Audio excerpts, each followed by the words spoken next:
ദൈവത്തിന് മഹത്വം. ബഹുമാന്യനും പ്രിയങ്കരനുമായ pastor C V Andrews ഈ ആത്മീയ സംഗമത്തിന് വേദിയൊരുക്കി അറ്റ്ലാന്റ ചർച്ച് ഓഫ് ഗോഡ് ഈ ആത്മീയ സന്ധ്യയിൽ പല രാജ്യങ്ങളിൽ പല ടൈം സോണുകളിൽ ഇരുന്ന് കാണുകയും ശ്രദ്ധിക്കുകയും ചെയ്യുന്ന എന്നേക്കാൾ ശ്രേഷ്ഠന്മാരും ബഹുമാന്യരുമായ കർത്താവിന്റെ ദാസന്മാർ, വ്യക്തിപരമായി ഞാൻ വളരെ ബഹുമാനിക്കുകയും സ്നേഹിക്കുകയും ചെയ്യുന്ന നിരവധി പേർ, Thankachan pastor, pastor P V Mathew തുടങ്ങി നിരവധി പേരുണ്ട്. അതുകൊണ്ട് ഞാൻ കുഞ്ഞുമൻ പാസ്റ്റർ, എ വർഗീസ്, ഞാൻ ആരുടെയും പേര് കൂടുതൽ പറയുന്നില്ല. മറ്റ് ദൈവദാസന്മാർ എല്ലാവരും ബഹുമാന്യരായിട്ടുള്ളവരാണ്. ശ്രേഷ്ഠന്മാരും അപ്പോസ്തലത്വത്തിന്റെ മുദ്ര അനുഭവിക്കുന്നവരുമായിട്ടുള്ള ശ്രേഷ്ഠന്മാർ ഇതിൽ പങ്കെടുക്കുന്നതിൽ ഞാൻ വളരെ അഭിമാനം കൊള്ളുന്നു. സഹോദരി സഹോദരന്മാർ, നിങ്ങൾക്ക് എല്ലാവർക്കും എന്റെ സ്നേഹവന്ദനം. വളരെ മനോഹരമായ ഈ അനുഗ്രഹീതമായ സംഗമനത്തെ ഓർത്ത് ഞാൻ ദൈവത്തെ സ്തുതിക്കുന്നു. കാരണം കർത്താവിന്റെ ദാസൻ ഇതൊരു വചനം മാത്രമല്ല, ഇതൊരു ഗാനസന്ധ്യ കൂടിയാക്കി മാറ്റിയിരിക്കുകയാണ്. അഭിരുചിയുള്ള സഹോദരിമാരെ സഹോദരന്മാരെ സാധാരണ ആരും ചെയ്യാത്ത ഒരു കാര്യമാണ് കുഞ്ഞുങ്ങളെ പ്രോത്സാഹിപ്പിക്കുവാൻ തക്കണം കർത്താവിന്റെ ദാസൻ അവർക്ക് അവസരം കൊടുത്തവരെ പ്രോത്സാഹിപ്പിച്ച് അവരെ ഉയർത്തുന്നത് ഓർത്ത് ദൈവത്തെ സ്തുതിക്കുന്നു. ഈ വാക്യങ്ങൾ വളരെയധികം ഉണ്ടായിരുന്നു. അത് മുഴുവൻ തക്ക സമയത്തെ കൃത്യമായിട്ട് വായിച്ച് സഹോദരി മേരിക്കുട്ടിയെ, സഹോദരൻ ജോർജ് കുട്ടിയെ ഓർത്ത് സ്തോത്രം. ഞാന് ചിക്കാഗോയിൽ ഇരുന്ന് പറയുമ്പോൾ അവർ ന്യൂയോർക്കിൽ ഇരുന്നാണ് അത് വായിക്കുന്നത്. എങ്കിലും ഒരു ഗ്യാപ്പ് വിടാതെ ഇത്രയും ഭംഗിയായി ചെയ്തു തന്ന കൃപയ്ക്കായി ഞാൻ ദൈവത്തെ സ്തുതിക്കുന്നു. ഈ സംഗമത്തിന് എന്നെ ക്ഷണിച്ച സഭയോടും കർത്തൃദാസനോടും നന്ദി ഞാൻ അറിയിക്കുന്നു. വളരെ ആഴമായ വിഷയമാണ് നമ്മൾ ചിന്തിച്ചുകൊണ്ടിരിക്കുന്നത്. ഞാൻ ആദ്യത്തെ ദിവസം പറഞ്ഞു, ഇതിന്റെ യഥാർത്ഥ മൂല്യങ്ങൾ നമുക്ക് ആർക്കും പറയുവാൻ സാധിക്കത്തില്ല, അത്ര ആഴമാണ്. എങ്കിലും കർത്താവ് തന്ന കൃപയ്ക്കൊത്തവണ്ണം ഞാൻ വെളിപ്പെടുത്തുവാൻ ഞാൻ ആഗ്രഹിക്കുകയാണ്. ദൈവമക്കളെ, ഇത് നമ്മൾ കേട്ടുപോകുക എന്നുള്ളതല്ല, നമ്മുടെ പ്രത്യാശ വളരെ വർദ്ധിക്കണം ഈ കാര്യങ്ങൾ കേൾക്കുമ്പോൾ. കാരണം കഴിഞ്ഞ പ്രാവശ്യം കൃപയാൽ ഞാൻ ഈ വേദിയിൽ 11 ദിവസത്തെ ക്ലാസ് എടുത്ത ദൈവത്തിന്റെ കൃപയാൽ റാപ്ചർ ഈ തലമുറയിൽ സംഭവിക്കും എന്ന ദൈവവചനത്തിന്റെ വെളിച്ചത്തിൽ അനുകാലിക രാഷ്ട്രീയ, ശാസ്ത്രീയ, സോഷ്യൽ ആൻഡ് സ്പിരിച്വൽ 4 തെളിവുകൾ സഹിതം ഞാൻ സമർത്ഥിക്കുവാൻ കർത്താവ് കൃപ തന്നു. റാപ്ചർ ഈ തലമുറയിലാണെന്ന് തിരുവചനത്തെ ബേസ് ചെയ്തുകൊണ്ട് രാഷ്ട്രീയ, സാമൂഹ്യ, ആത്മീയ, ശാസ്ത്രീയ തെളിവുകളെ നിരത്തി നമുക്ക് ചിന്തിക്കുവാൻ സാധിച്ചെങ്കിൽ റാപ്ചർ കഴിഞ്ഞാൽ ഇത് 1000 ആണ്ട് വായിച്ച് അങ്ങ് ദൂരെ കിടക്കുന്ന ഒരു സംഭവമല്ല. റാപ്ചർ കഴിഞ്ഞാൽ 7 വർഷങ്ങൾ കഴിയുമ്പോൾ ആരംഭിക്കുവാൻ പോകുന്ന സംഭവത്തെ കുറിച്ചാണ് നമ്മൾ ചിന്തിക്കുന്നത്. അഥവാ നമ്മൾ കൈ എത്തിപ്പിടിക്കാൻ ആകുന്ന ദൂരത്തിലേക്ക് നമ്മൾ എത്തിക്കഴിഞ്ഞിരിക്കുകയാണ്. അതുകൊണ്ട് നമുക്ക് പ്രത്യാശ വളരെ വർദ്ധിക്കേണ്ടത് ആവശ്യമല്ല, അത്യാവശ്യമാണ്. 1700-കളിലാണ് ബ്രിട്ടീഷുകാർ ഈ ഓസ്ട്രേലിയ എന്നൊരു ഭൂഖണ്ഡത്തെ കുറിച്ച് അവർക്ക് അറിവ് കിട്ടി. അവിടെ പശുക്കളെ തീറ്റുന്നതിന് വളരെ നല്ല സ്ഥലമാണെന്നും പശു വളർത്തലൊരു നല്ല ബിസിനസ്സായിട്ട് മനസ്സിലാക്കിയവർ 1788 ജാനുവരിയിലാണ് ക്യാപ്റ്റൻ ആർതർ ഫിലിപ്പിന്റെ നേതൃത്വത്തിൽ 11 കപ്പലുകളാണ് അങ്ങോട്ട് അയച്ചത്. ഇന്നത്തെ പോലുള്ള സ്റ്റീമറുകളല്ല, വെറും പായ്ക്കപ്പലുകൾ മാത്രം, നാവിഗേറ്റർ ഇല്ല, ഒരു ലക്ഷ്യം വെച്ച് പോവുക മാത്രം. ആ 11 കപ്പലുകളിൽ പ്രധാനമായി പല കപ്പലുകളിലും ഇംഗ്ലണ്ടിലെ ഏറ്റവും ഹൈബ്രിഡ് പശുക്കളെയാണ് കയറ്റി അയച്ചത്. അവിടെ കൊണ്ടുപോയി അതിനെ അവിടെ മേയിച്ച് അതിനെ വിശാലമാക്കുവാൻ. ഇങ്ങനെ കൊണ്ടുപോകുമ്പോൾ എത്ര നാൾ എടുക്കും എന്നൊന്നും അവർക്ക് അറിയാൻ മേല. 1-2 മാസം കണ്ടേക്കാം. പശുക്കൾക്ക് കൊടുക്കുന്ന പുല്ല് അവർ പദം വരുത്തി ഉണക്കി റെഡിയാക്കി. ഇന്ന് അതിന് പറയുന്നത് ഹേ എന്നാണ്. പുല്ല് ഉണക്കി ഹേ കൊടുത്ത് പശുക്കളെ പരിശീലിപ്പിച്ചു. ഹേ എന്ന് പുല്ല് ഉണക്കിയിട്ട് അതിൽ അല്പം സ്വീറ്റ് തെളിച്ചാണ് പശുക്കൾക്ക് കൊടുക്കുന്നത്. അങ്ങനെ പരിശീലിപ്പിച്ച് കപ്പലിൽ അയച്ചു. ആഘോഷമായിട്ടാണ് ബ്രിട്ടീഷുകാരെ ഈ ക്യാപ്റ്റൻ ആർതർ ഫിലിപ്പിനെ യാത്ര അയച്ചത്. ഒരു പുതിയ സംരംഭമാണ്. അങ്ങനെ അയച്ചു. ഇദ്ദേഹവും വളരെ സന്തോഷത്തോടെ പോവുകയാണ് ഒരു ജേതാവാകാൻ. ഇങ്ങനെ പോയി ഏതാണ്ട് എത്ര നാളെന്ന് അറിയത്തില്ല, നാവിഗേറ്ററിൽ എങ്കിലും ഏതാണ്ട് അടുത്തൊന്നൊക്കെ ഒരു ചിന്ത വന്നെങ്കിലും വെറും ആഴക്കടൽ മാത്രം കണ്ടുപോകുമ്പോൾ ഒരു ദുഃഖകരമായ സംഭവം ഉണ്ടായി. പശുക്കൾ എന്തോ ഒരു പ്രത്യേക സ്വഭാവ വ്യത്യാസം. പശുക്കൾ ഈ പുല്ല് തിന്നുന്നില്ല, യാതൊരു വിധത്തിലും പശുക്കൾ പുല്ല് തിന്നുന്നില്ല. പല കാര്യങ്ങൾ നോക്കി അന്നത്തെ കപ്പലിലുണ്ടായിരുന്ന വെറ്ററിനറി സർജന്മാർ, അന്നത്തെ വെറ്ററിനറി സയൻസിലെ പ്രഗത്ഭന്മാരുണ്ടായിരുന്നു. അവര് പരിശോധിച്ചിട്ടും പശുക്കൾക്കൊരു കുഴപ്പമില്ല. പക്ഷെ പശുക്കൾ ഈ പുല്ല് തിന്നുന്നില്ല. ഒരുമാതിരി മൗനം ദീക്ഷിച്ച് നിൽക്കുന്നു. വളരെ ദുഃഖമായി. അവരുടെ ദൗത്യം പരാജയപ്പെടുമോ? പശുക്കൾ ഭക്ഷിച്ചില്ലെങ്കിൽ ചത്തുപോകും. എത്ര നാൾ ഇനി കപ്പലോട്ടം ഉണ്ടെന്ന് അറിയത്തില്ല. അങ്ങനെ വിഷമിച്ച് ക്യാപ്റ്റൻ ആർതർ ഫിലിപ്പ് ദുഃഖത്തോടെ കപ്പലിന്റെ ഡെക്കിൽ ദുഃഖിതനായി നിൽക്കുമ്പോൾ വളരെ വേഗം അദ്ദേഹത്തിന്റെ മുഖം പ്രസന്നതമായി. അദ്ദേഹത്തിന് മനസ്സിലായി എന്തുകൊണ്ടാണ് പശുക്കൾ ഈ ഹേ തിന്നാത്തതെന്ന്. കാരണം മറ്റൊന്നുമല്ല, അദ്ദേഹം കപ്പലിന്റെ ഡെക്കിൽ നിന്നപ്പോൾ വന്ന കാറ്റിനകത്ത് പച്ചപ്പുല്ലിന്റെ മണം വന്നു. അതായത് ഓസ്ട്രേലിയയോട് അടുക്കുകയാണ്. ആ പുല്ലിന്റെ ഗന്ധം കാറ്റിൽ കൂടി വന്ന് പശുക്കൾ മണത്ത് പിടിച്ചു. അപ്പൊ പശുക്കൾക്ക് മനസ്സിലായി ഇവിടെ അടുത്ത് എവിടെയോ നല്ല പുല്ലുണ്ട്, അതുകൊണ്ട് ഈ ഹേ വേണ്ടെന്ന്. ഇതുപോലെ ആ സഹസ്രാബ്ദത്തിന്റെ ആ മണം നമ്മളുടെ ആത്മീയ മനസ്സിലേക്കൊന്ന് വന്ന് പിടിച്ചാൽ ദൈവമക്കളെ നമ്മുടെ പ്രത്യാശ വളരെ വർദ്ധിക്കും. അതിനുവേണ്ടിയാണല്ലോ ഈ മീറ്റിംഗ് നമ്മൾ നടത്തുന്നത്. നമ്മുടെ പ്രത്യാശയുടെ പ്രചുരതയ്ക്ക് വേണ്ടി മാത്രമാണ്. ആ മണം ഇതാ നമ്മുടെ തൊട്ടടുത്തായി. നമുക്ക് ചിന്തിക്കാം. നമ്മൾ ഇന്നലെ ചിന്തിച്ച് അവസാനിപ്പിച്ചത് വളരെയധികം രൂപഭംഗി വരുത്തിയ ഒരു ഭൂമി, പ്രത്യേക സിസ്റ്റത്തിലുള്ള ആകാശം, അതിപ്രത്യേക സിസ്റ്റത്തിലുള്ള പ്രത്യേക സംവിധാനത്തിലുള്ള സൂര്യൻ. അതുകൊണ്ട് കാലാവസ്ഥകൾ കംപ്ലീറ്റ് മാറി. ചൂടില്ലാത്ത പ്രകാശശോഭനമായ, ഇന്ന് ഫുൾ മൂണിൽ രാത്രിയിൽ നിലാവ് വരുമ്പോൾ ഒരു ചൂടുമില്ലാത്തതുപോലെ വലിയ പ്രകാശത്തിൽ ഉള്ള ഒരു സൂര്യൻ, അതിനനുസരണമായ പ്രത്യേക വിധത്തിലുള്ള ആകാശ വിധാനങ്ങൾ. അതൊന്ന് ശ്രദ്ധിച്ചു കൊള്ളണമേ. ഇതിന്റെ ബാക്കി കാര്യങ്ങൾക്ക് പറയാനാ. ഇന്നത്തെ ഈ 5 തട്ടുകളല്ല, ഇന്നത്തെ 5 ഗ്യാസുകളല്ല, പ്രത്യേക ആകാശം എന്നുള്ള വാക്യങ്ങൾ വായിച്ചതാ. ശരിയാവും 4. ഫലഭൂവിഷ്ടമായ ഒരു ഭൂമി, എല്ലാ നിരപ്പ് പ്രാപിച്ച് കുന്നുകളും പർവ്വതങ്ങളും എല്ലാം ഒരുപോലെ ലെവലായി, മരുഭൂമിയിൽ പോലും ഒരു ഗാർഡൻ വേൾഡായി നിൽക്കുന്ന ലോകം. ആ ലോകത്തിലേക്കാണ് കർത്താവും തന്റെ സഭയും ഇങ്ങോട്ട് വന്നിരിക്കുകയാണ്. പഴയ നിയമ പുതിയ വിശുദ്ധന്മാരെന്ന് ഓർത്തുകൊള്ളുക. സഭ എന്ന് ഞാൻ പറയുമ്പോൾ ദൂതന്മാരുണ്ട്. കർത്താവ് യെരൂശലേമിൽ രാജാവേ, ദൈവമക്കളാകുന്ന നിങ്ങളും ഞാനും ഭരണകർത്താക്കളാ. അതാണല്ലോ പറഞ്ഞ് ഞാൻ നിങ്ങൾ ഭരിക്കുവാൻ അധികാരം തരും. ആ അധികാരവും വാങ്ങിയാണ് നമ്മൾ വരുന്നത്. അങ്ങനെ നമ്മൾ ഭരിക്കാൻ തുടങ്ങുമ്പോൾ അന്നത്തെ 1000 ആണ്ട് വാഴ്ചയിൽ ഇന്നത്തെ ഭൂമിയിലെ ഭരണത്തിനും സിസ്റ്റത്തിനും ഇല്ലാത്ത 4-5 ഡിപ്പാർട്ട്മെന്റുകളുണ്ട്. ആദ്യമേ അത് പറയണം. ഇന്നത്തെ ഭരണത്തിൽ എല്ലാ രാജ്യങ്ങളിലുള്ള തലവേദന പിടിച്ച ചില ഡിപ്പാർട്ട്മെന്റ് ഉണ്ട്. അതൊന്നും അന്ന് കാണത്തില്ല. ഇന്നത്തെ സകല രാജ്യങ്ങളിലെ ഏറ്റവും വലിയ പ്രശ്നം ആഭ്യന്തര വകുപ്പ് നടത്തുക എന്നുള്ള ഹോം. കാരണം കലാപങ്ങൾ, കലഹങ്ങൾ, കൊലപാതകങ്ങൾ, പോലീസ് ഉദ്യോഗസ്ഥന്മാരെ വെടിവെക്കുന്ന കാലം, എവിടെയും വിപ്ലവം, സമരങ്ങൾ, സ്ട്രൈക്കുകൾ, മനുഷ്യർ ഏതെല്ലാം വിധത്തിൽ ഹീനരാകാമോ അതെല്ലാമായി ഒരു സ്വസ്ഥതയുമില്ല. യാത്ര ചെയ്യാൻ പോലും ഒക്കത്തില്ല. കലഹങ്ങൾ, കലാപങ്ങൾ, ഇല്ലേ? ഇതൊന്നും അന്ന് കാണത്തില്ല. എന്തുകൊണ്ടാ? പാപം ഭൂമിയിൽ ഇല്ല. പാപത്തിന് കാരണക്കാരനായ സാത്താന്യ ശക്തികളിൽ 2 ഗന്ധകം കത്തുന്ന പൊയ്കയിൽ, 1 അഗാധകൂപത്തിൽ. പാപത്തിന് കാരണക്കാരനില്ലാത്തതിനാൽ യാതൊരു പാപവും ഇല്ലാത്ത ഒരു സമാധാനം നിറഞ്ഞ ലോകമാണ്. അതുകൊണ്ട് ഒരൊറ്റ പോലീസ് ഉദ്യോഗസ്ഥൻ കാണത്തില്ല ഈ ഭൂമിയിൽ. കഴിഞ്ഞ കാലങ്ങളിൽ പല സൂചനകളും ലോകത്തിലെ സംഭവങ്ങളിൽ നിഴലുണ്ട്. 1904 ഗവൺമെന്റിന് ഏറ്റവും തലവേദന ഉണ്ടായിരുന്നൊരു പട്ടണമാണ് വെയിൽസ്. 4 വരെ അവിടെ ഖനികളിലെ തൊഴിലാളികളാണ് ബഹുഭൂരിപക്ഷവും.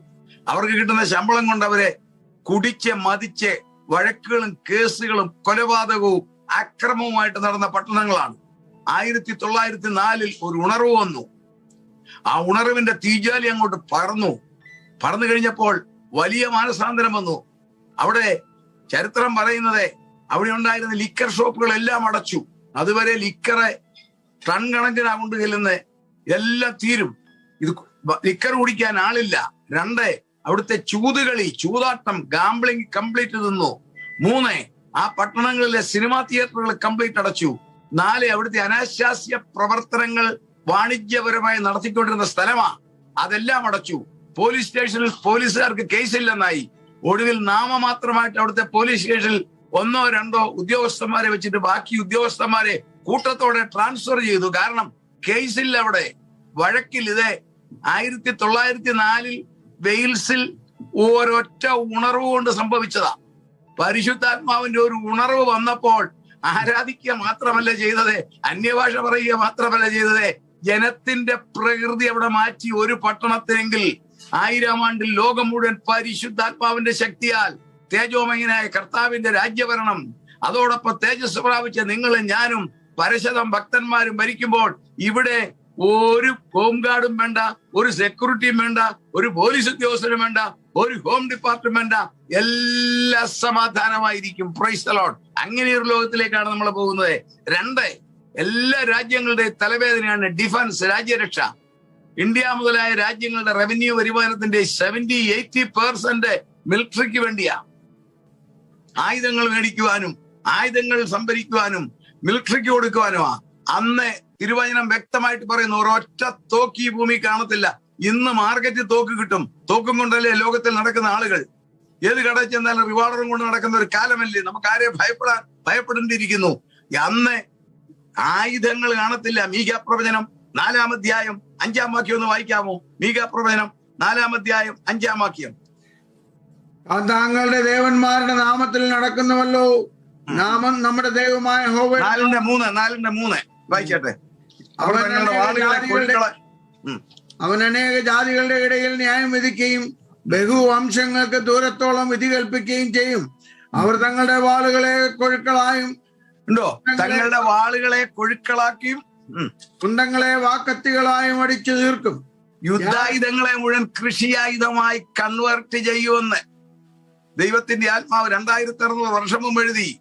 1000-ാം ആണ്ടിൽ ഒരൊറ്റ യുദ്ധായുധം കാണത്തില്ല. യുദ്ധമില്ലാത്ത ഒരു ഭൂമി, കലാപമില്ലാത്ത ഒരു ഭൂമി. അങ്ങനെ ഒരു ഡിപ്പാർട്ട്മെന്റ് ആയില്ല. ഒരു രാജ്യത്തിനും ഒരു രാജ്യത്തോട് ശത്രുതയില്ല. കാരണം രാജ്യങ്ങളെല്ലാം വളരെ സമ്പന്നമായിരിക്കും. ഭരിക്കുന്നത് ദൈവമക്കളാണ്. ഒരതിർത്തിയും ആർക്കും ഭേദിക്കേണ്ട കാര്യമില്ല. എല്ലാം വളരെ സന്തോഷമായിട്ടിരിക്കും. അതിർത്തി ഭേദിക്കേണ്ടാത്ത കാര്യം പുറകെ നമുക്ക് ചിന്തിക്കാം. കാരണം വളരെ സുഭിക്ഷമായ കാലങ്ങളാണ്. ഇന്നലെ ഞാൻ പറഞ്ഞു, ഒന്നിനും ഒരു കുറവുമില്ല. അതാത് സ്ഥലങ്ങളിൽ ഫെർട്ടിലിറ്റി, നല്ല ക്ലൈമറ്റ്, കള്ളന്മാരില്ല, കപടതയില്ല, മോഷണമില്ല, ചൂഷണമില്ല, യാതൊന്നുമില്ല. അങ്ങനെ ഒരു ഭൂമി ആയതുകൊണ്ട് യുദ്ധം എന്ന് പറയുന്ന പരിപാടിയില്ല. രാജാവ് ക്രിസ്തു, ഭരണകർത്താക്കൾ തേജസ്സിന്റെ രൂപികളെ ദൈവമക്കൾ. അതുകൊണ്ട് അങ്ങനെ ഒരു പരിപാടി അവിടെ ഇല്ല. 1, പോലീസ് ഡിപ്പാർട്ട്മെന്റിന്റെ ആവശ്യമില്ല. 2, മിലിറ്ററി വേണ്ട. 3, അവിടുത്തെ എനർജി എന്തായിരിക്കും? അവിടുത്തെ എനർജി ഇന്ന് ലോകത്തെ ഏറ്റവും അധികം വിഷമിപ്പിക്കുന്ന കാര്യമാണ് എനർജി. ഊർജം എന്ന് പറയുന്നത് മനുഷ്യർ ആദ്യം കണ്ടുപിടിച്ചത് നമുക്കറിയാം. മനുഷ്യന്റെ ബുദ്ധിയിൽ ആദ്യം കണ്ടുകെത്തിയ ഊർജമാണ് തീയെ. അത് കഴിഞ്ഞത് ഡെവലപ്പ് ചെയ്ത് ഇപ്പോൾ വന്നിരിക്കുന്നത് ഇലക്ട്രോണിക് ലോകം. ഇന്ന് ഇലക്ട്രിക് പവർ ഇല്ലാത്ത ഒരു മിനിറ്റ് നമുക്ക് ചിന്തിക്കാനൊക്കത്തില്ല. സകല കാര്യങ്ങളും ഇലക്ട്രിക് പവറിൽ അധിഷ്ഠിതമല്ലേ. ലോകം ഡെവലപ്ഡായി, വളരെയധികം കൺവീനിയന്റ് ആയി. എല്ലാം ഇലക്ട്രിക് സിസ്റ്റത്തിലല്ലേ പോകുന്നത്. ഇലക്ട്രോണിക് സിസ്റ്റത്തിൽ പോകുന്നു. ലോകത്തിൽ ഏറ്റവും വലിയ വ്യവസായമായിട്ട് നടക്കുന്നില്ലേ. ഏറ്റവും അധികം ഇലക്ട്രിസിറ്റി ഉൽപ്പാദിപ്പിക്കുന്ന ലോകത്തിലെ 3 രാജ്യങ്ങൾ. ഒന്ന് ചൈനയാ, 2ാം സ്ഥാനം യുണൈറ്റഡ് സ്റ്റേറ്റ്സിനാ, 3ാം സ്ഥാനം നമ്മുടെ ഇന്ത്യയാ. ഈ രാജ്യങ്ങളിലൊക്കെ ഇന്ന് ഹൈഡ്രോ പവർ എല്ലാം മാറി. ഇന്ന് നമുക്കറിയാം തെർമൽ പ്ലാന്റും എല്ലാം മാറി. ഇന്ന് ന്യൂക്ലിയർ പ്ലാന്റാ. അതിന്റെ അപകടം ഭയങ്കരമാണ്. ന്യൂക്ലിയർ വേസ്റ്റ് എന്ന് പറഞ്ഞാൽ ശാസ്ത്രജ്ഞന്മാർ തന്നെ പറയുന്നു 1000 വർഷം കഴിഞ്ഞാലേ അത് മാറത്തുള്ളൂ. 1000 വർഷം വരെ അതിനകത്ത് റേഡിയേഷൻ വരും. അത്ര ഭയങ്കരമാണ്. ഈ ഭൂമിയിൽ ഇന്ന് എല്ലാ രാജ്യങ്ങളിലും ന്യൂക്ലിയർ വേസ്റ്റ്, ന്യൂക്ലിയർ ബോംബുകളും ന്യൂക്ലിയർ പവറിൽ നിന്നും പ്ലാന്റിൽ നിന്നും ഉണ്ടാകുന്ന വേസ്റ്റുകൾ ഈ ലോകത്തെ നോക്കി ഇങ്ങനെ തുറച്ചു നോക്കുക. എന്തുകൊണ്ട് നമുക്കറിയാം. ക്യാൻസർ വർദ്ധിക്കുന്നു, വികലാംഗർ വർദ്ധിക്കുന്നു, മന്ദബുദ്ധികൾ വർദ്ധിക്കുന്നു. ഇതിന്റെ എല്ലാം ഒരു കാരണം ഇതാണെന്ന് അറിയാമല്ലോ. ഇതെല്ലാം ഇങ്ങനെ കുമിഞ്ഞുകൂടി ഒരു വേസ്റ്റ് ലോകമാണ് ഹർമഗദോൻ യുദ്ധത്തിൽ. ആ വേസ്റ്റ് ലോകത്തെ നമ്മുടെ കർത്താവ് ശുദ്ധീകരിക്കുമ്പോൾ ഈ വേസ്റ്റ് എല്ലാം മാറിക്കഴിഞ്ഞാൽ പിന്നെ ഒരു ഡോട്ട് വേസ്റ്റ് വേണ്ട. എവിടുന്ന് ഊർജം കിട്ടും? Price the Lord. ഇന്ന് അതിന്റെ സൂചന നോക്കിക്കേ. ഇന്ന് നമുക്കറിയാം സോളാർ എനർജി കൊണ്ട് ലൈറ്റുകൾ പ്രകാശിപ്പിക്കുന്നു. ചൈനയും അമേരിക്കയും ഇന്ത്യയും ഒക്കെ വൈദ്യുതി ഉണ്ടാക്കുന്നുണ്ടെങ്കിലും ലോകത്തിൽ ഏറ്റവും അധികം വൈദ്യുതി ഉണ്ടാക്കുന്നത് ദൈവം തമ്പുരാനാ. Price the Lord. അത് ഭൂമിയിലല്ല, ആകാശത്തിലാ. ആകാശത്തിലെ നിംബോസ്ട്രാറ്റസ്, സീറസ് എന്ന് പറയുന്ന 2 മേഘങ്ങൾ തമ്മിൽ അടിക്കുമ്പോൾ ഉണ്ടാകുന്ന ഓരോ മിന്നൽ ലൈറ്റ്നിങ് 1 മില്യൺ വോൾട്ട് വൈദ്യുതിയാണ് ഉൽപ്പാദിപ്പിക്കുന്നത്. 1 മിന്നൽ. Price the Lord. ഒന്ന് ഓർത്ത് നോക്കിക്കേ. ആകാശത്തിൽ മഴ പെയ്യുമ്പോഴും കാറ്റടിക്കുമ്പോഴും നിംബോസ്ട്രാറ്റസ്, സീറസ് എന്ന് പറയുന്ന 2 മേഘങ്ങളുണ്ട്. ഇവർ തമ്മിൽ ഭയങ്കര പോരാ, നാത്തും പോരാ. ഇവർ തമ്മിൽ കൂട്ടിയടിക്കും.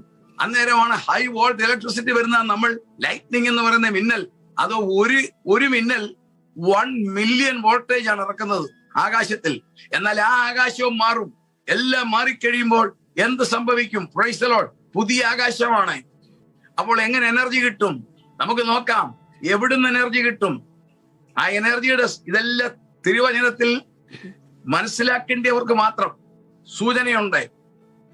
ദൈവമക്കളെ, ക്രൈസ്തവ സഭയെ തകർക്കുവാൻ അധികാരപത്രവുമായി പോയ ശൗലെ ഡമസ്കോസിറ്റിയുടെ വാതിക്കൽ ചെന്നപ്പോൾ 9:3 നമുക്ക് കാണാം, ആകാശത്തൊരു വെളിച്ചം. ആ വെളിച്ചം താഴോട്ട് ഒറ്റയടി.